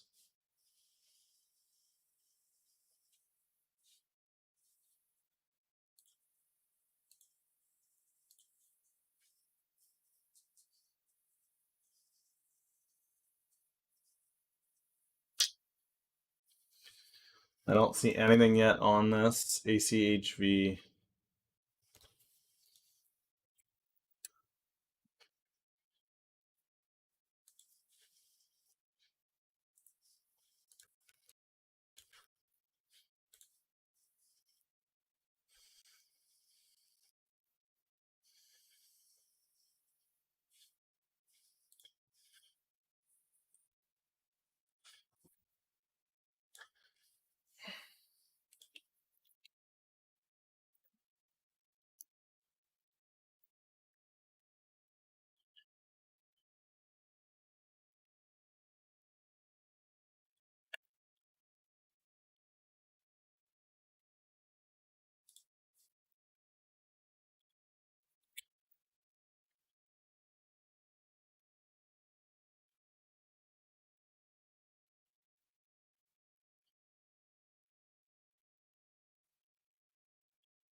Oh, what's Wader doing?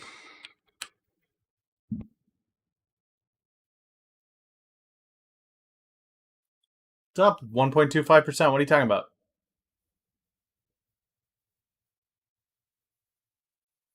It's up pre-market, post-market. Oh, this is post-market.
There's no news driving this up 95% pre-market, so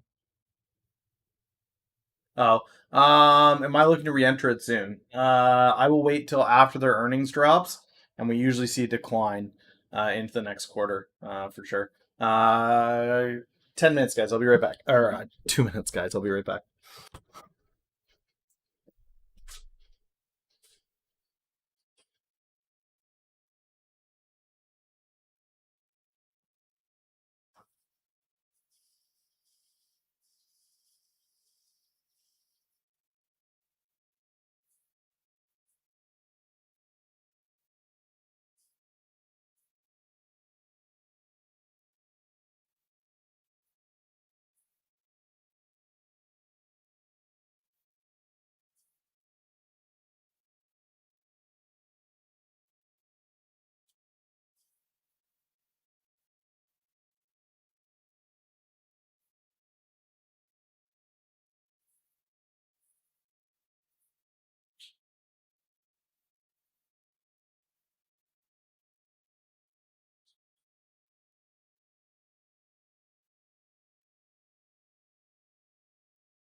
Okay.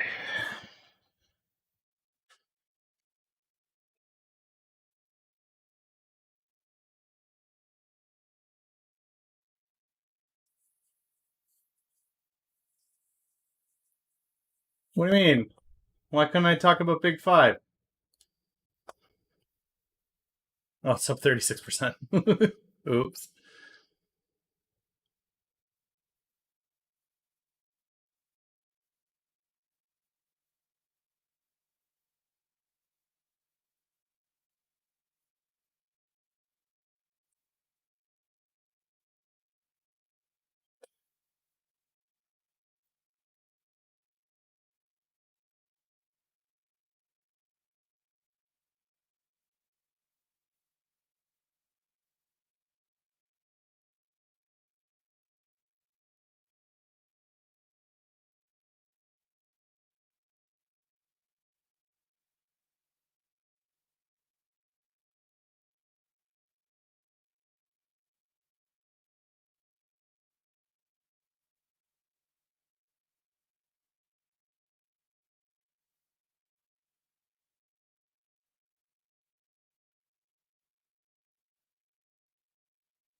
Again, anybody that anybody that knows how this game is played was not surprised by anything we saw yesterday.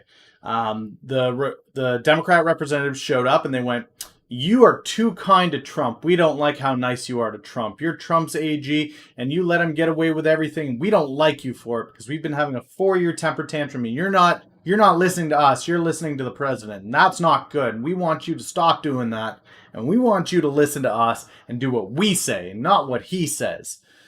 Um, we're duly elected officials. We have the right." What they fail to recognize is that Trump is also a duly elected official. In fact, he's for all intents and purposes, head of the state. Um,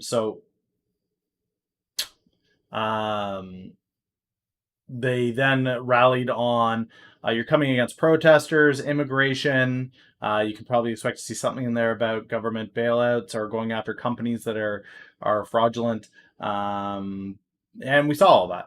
And then on the Republican side, it was thank you for doing what you're doing with the protests. The violence is getting out of hand. We can't deal with it. Thank you so much for what you're doing with supporting safe borders. Thank you for everything that you've done in regards to COVID. That's it. Nothing ever comes of these judiciary committees. He this guy is not made attorney general because he's a dumbass. This guy is made attorney general because he knows what is legal and what's not legal, and he knows how he can get around all of it. This last lady here, this Veronica Escobar, she was like, "Well, didn't Veronica Escobar, the final question that Barr gets asked is, is it or is it not true that you and President Trump were having discussions regarding the upcoming election?" And he goes, "I don't have to divulge private conversations between myself and the president with you. I'm under no obligation to do that. Any private conversation I have with Trump is legally covered. I'm not required to divulge any of that to you under any circumstance." She goes, "Well, it's not really a tough question. Can you just answer it?" And he went, "No, I don't really need to answer it. But for you to have to question whether or not during an election year the president might be talking about the election is pretty laughable." And she's just sitting there like, "Well, I don't appreciate the politicization of the office of the attorney general." It's like, lady, please wake up. Nobody's buying your crap. Democrat from Texas, your seat is about to be revoked.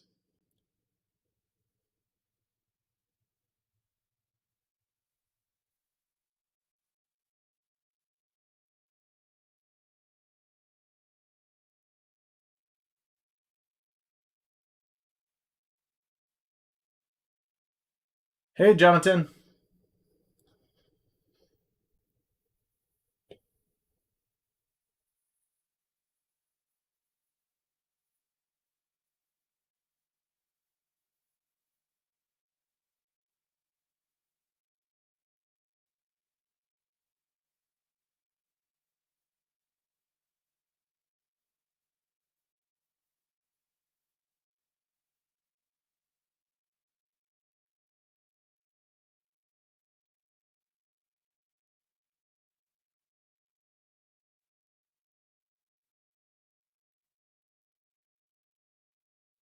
Yep.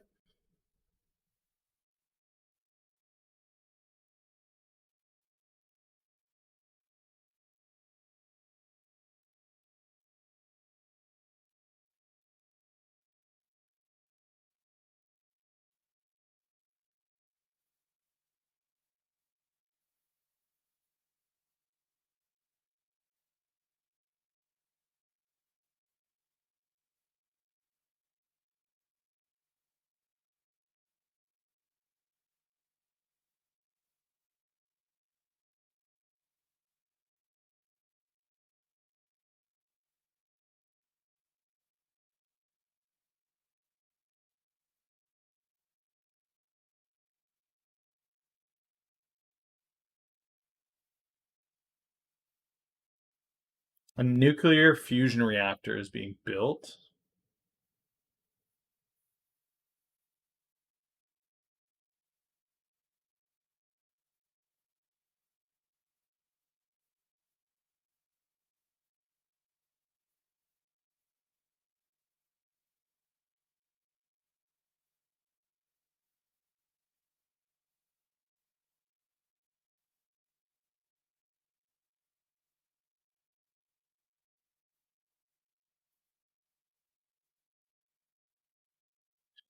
I've seen nothing that changes my projection on the election. We're facing much the same. People are going to ask that question, and now it looks like checks are going to hit just before the election. Um,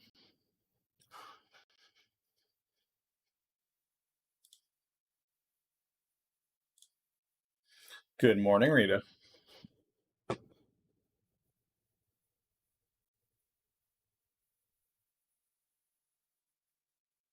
If you're talking, I can't hear you.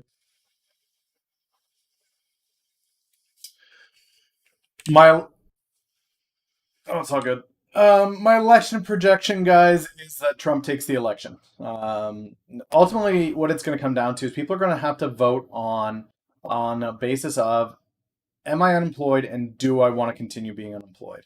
This is the same thing that we saw going into the last election was you need to present some kind of an understanding of how you're going to fix coronavirus is getting fixed. He should have a vaccine candidate by November, December. Probably October if he pushes real hard. Not saying that's going to be great, but it's going to be something. He's going to have it. Which means going into election, he will have a vaccine. Biden can't really fire shots at him on that. He can try, but he can't really fire shots on that because Trump is going to immediately respond with, "You left me an empty stockpile. The national stockpile was raided. It wasn't stocked up heading into this thing, and that's on you and Obama." So he's probably not going to touch him there. As far as employment goes, don't expect to see that.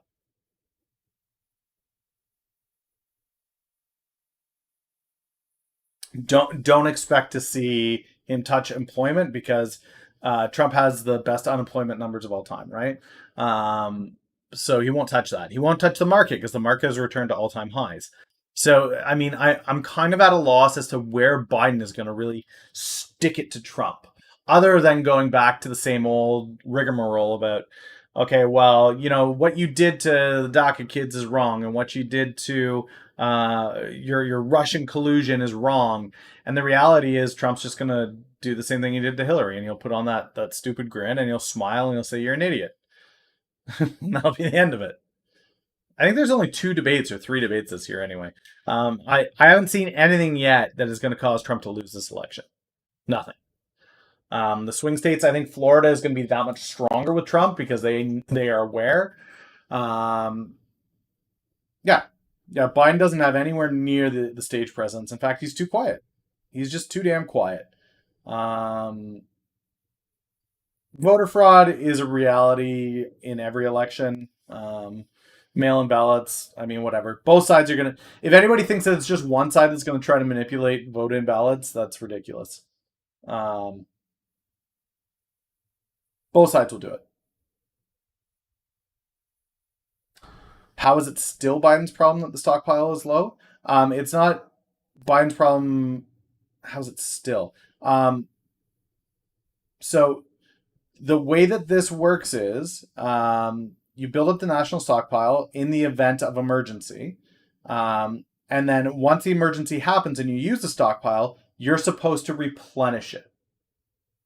So we had swine flu that took 540,000 lives globally.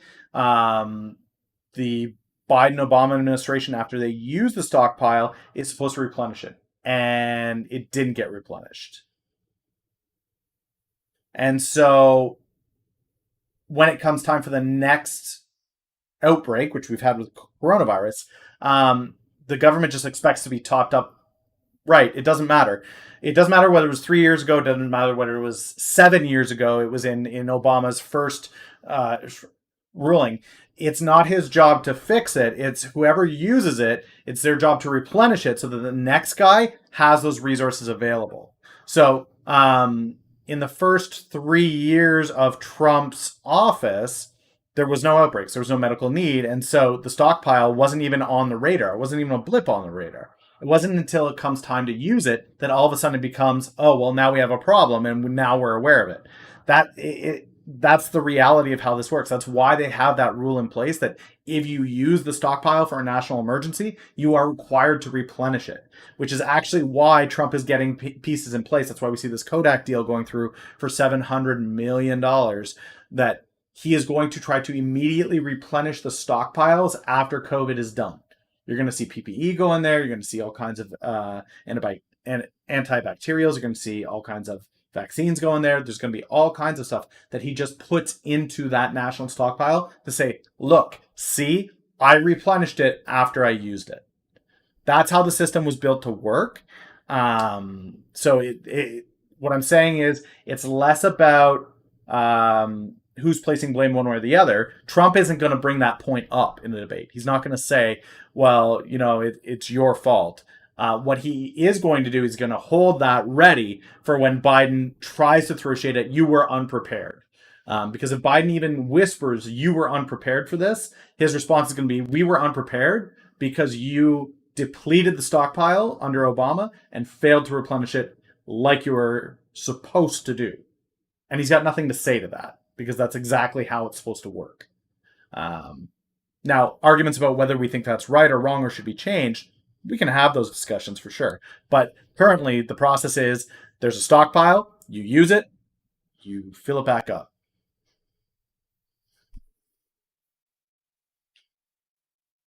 Yeah. Yeah. So he's already preparing to replenish the stockpile. Right now, it'll be interesting. I think they have 2 debates scheduled. Um,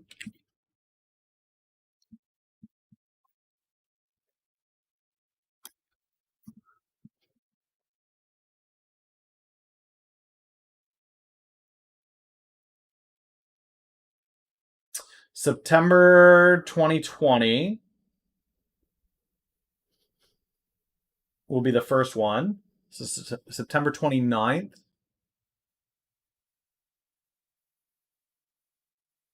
Well, he has no responsibility because it wasn't his responsibility.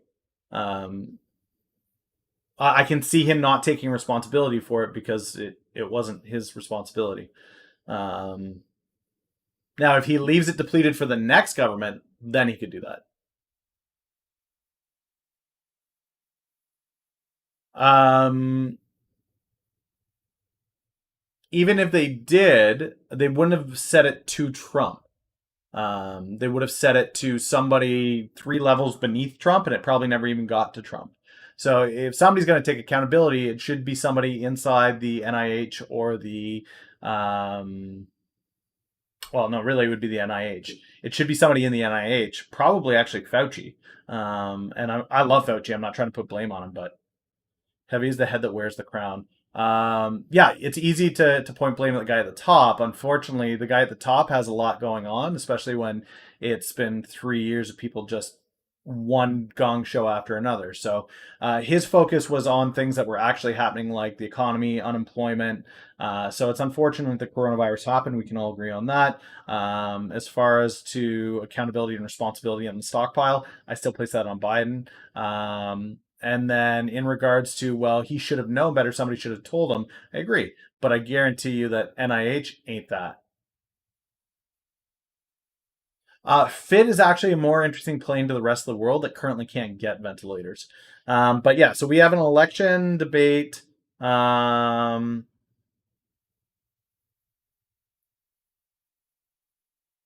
Cleveland in September, October, there's 2. So there's only 3 debates. There's only 3 debates this time around. And 1 VP debate that nobody will watch because nobody cares. We still don't even know who we still don't even know who Biden's running with. I mean, it is almost August, folks. It is almost August. The election is in November. The Democrats don't know who they're voting for yet. Biden and who?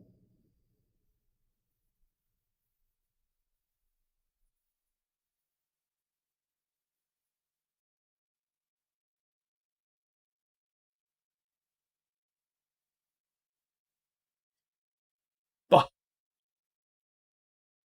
nope. To be determined. They still have not announced who the vice president will be. Or for the Democrats anyway. Kanye.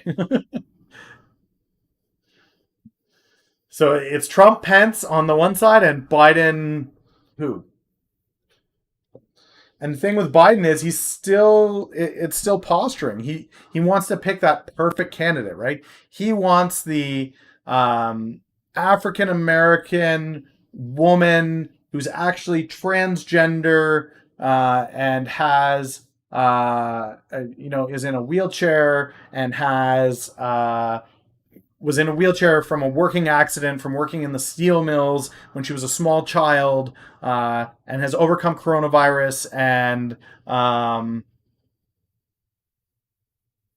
her shit smells like roses. You know what I mean? Like it has to be the perfect candidate to hit every minority demographic, um, instead of just picking somebody and running with it. Indecision is not a good look heading into an election. You can't even make a simple decision as to who you want to run with, and you want to run the government.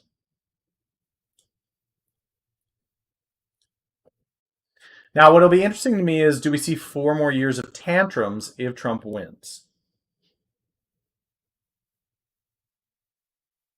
Oh yeah, right.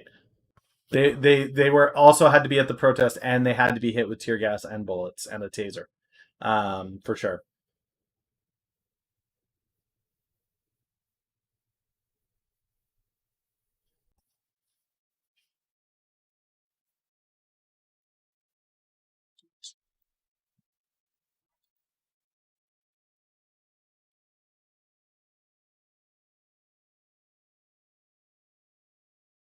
ETFs are the canary in the bond coal mine.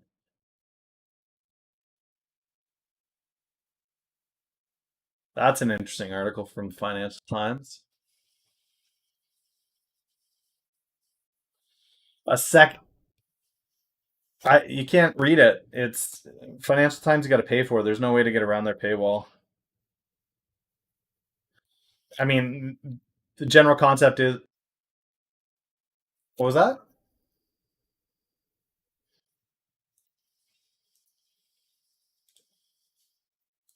I have your extension. I tried it. It didn't work to get around Financial Times. More tools, extensions. What's it called?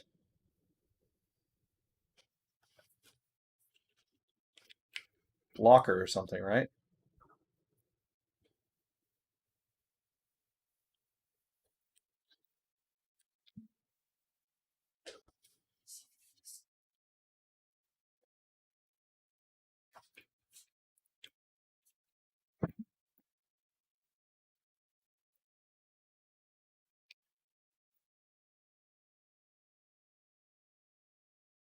Unpaywall.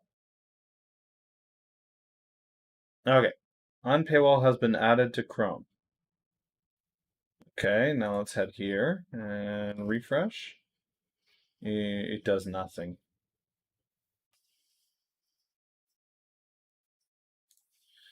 Doesn't work.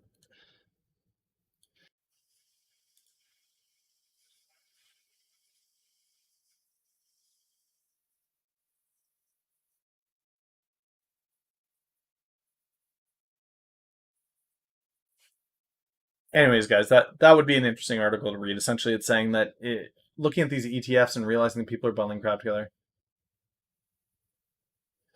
Um, I'm less concerned about either. I think that yeah. I think that we do see a Republican government. I think that we see Trump back in office, and I think the real nasty bit will be he's actually going to get to appoint another Supreme Court justice. So you will have a hard right leaning Supreme Court for the next 20 years, and that will be the big deal. While laws are created in the House, very little is actually being done by the government to create laws. More about It's more about the interpretation of law at this point. And if the Supreme Court is right leaning, what you're going to see is a major right tide for a long time, at least socially. With no term limits on the Supreme Court justice,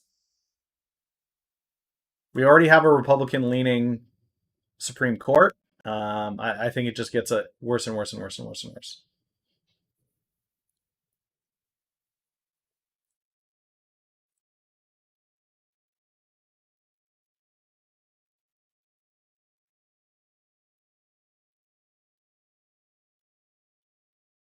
Or better and better and better and better, depending on which side of the coin that you're on. Holy cow, it's 7:07. Okay, guys, my time is up here. Have an amazing day out there. Stay safe, stay healthy, stay green. It is Wednesday. Y'all know how I feel about Wednesday. So I will see you tomorrow morning, 4:30 a.m. Eastern Standard Time. Take it easy, ladies and gentlemen. See you then.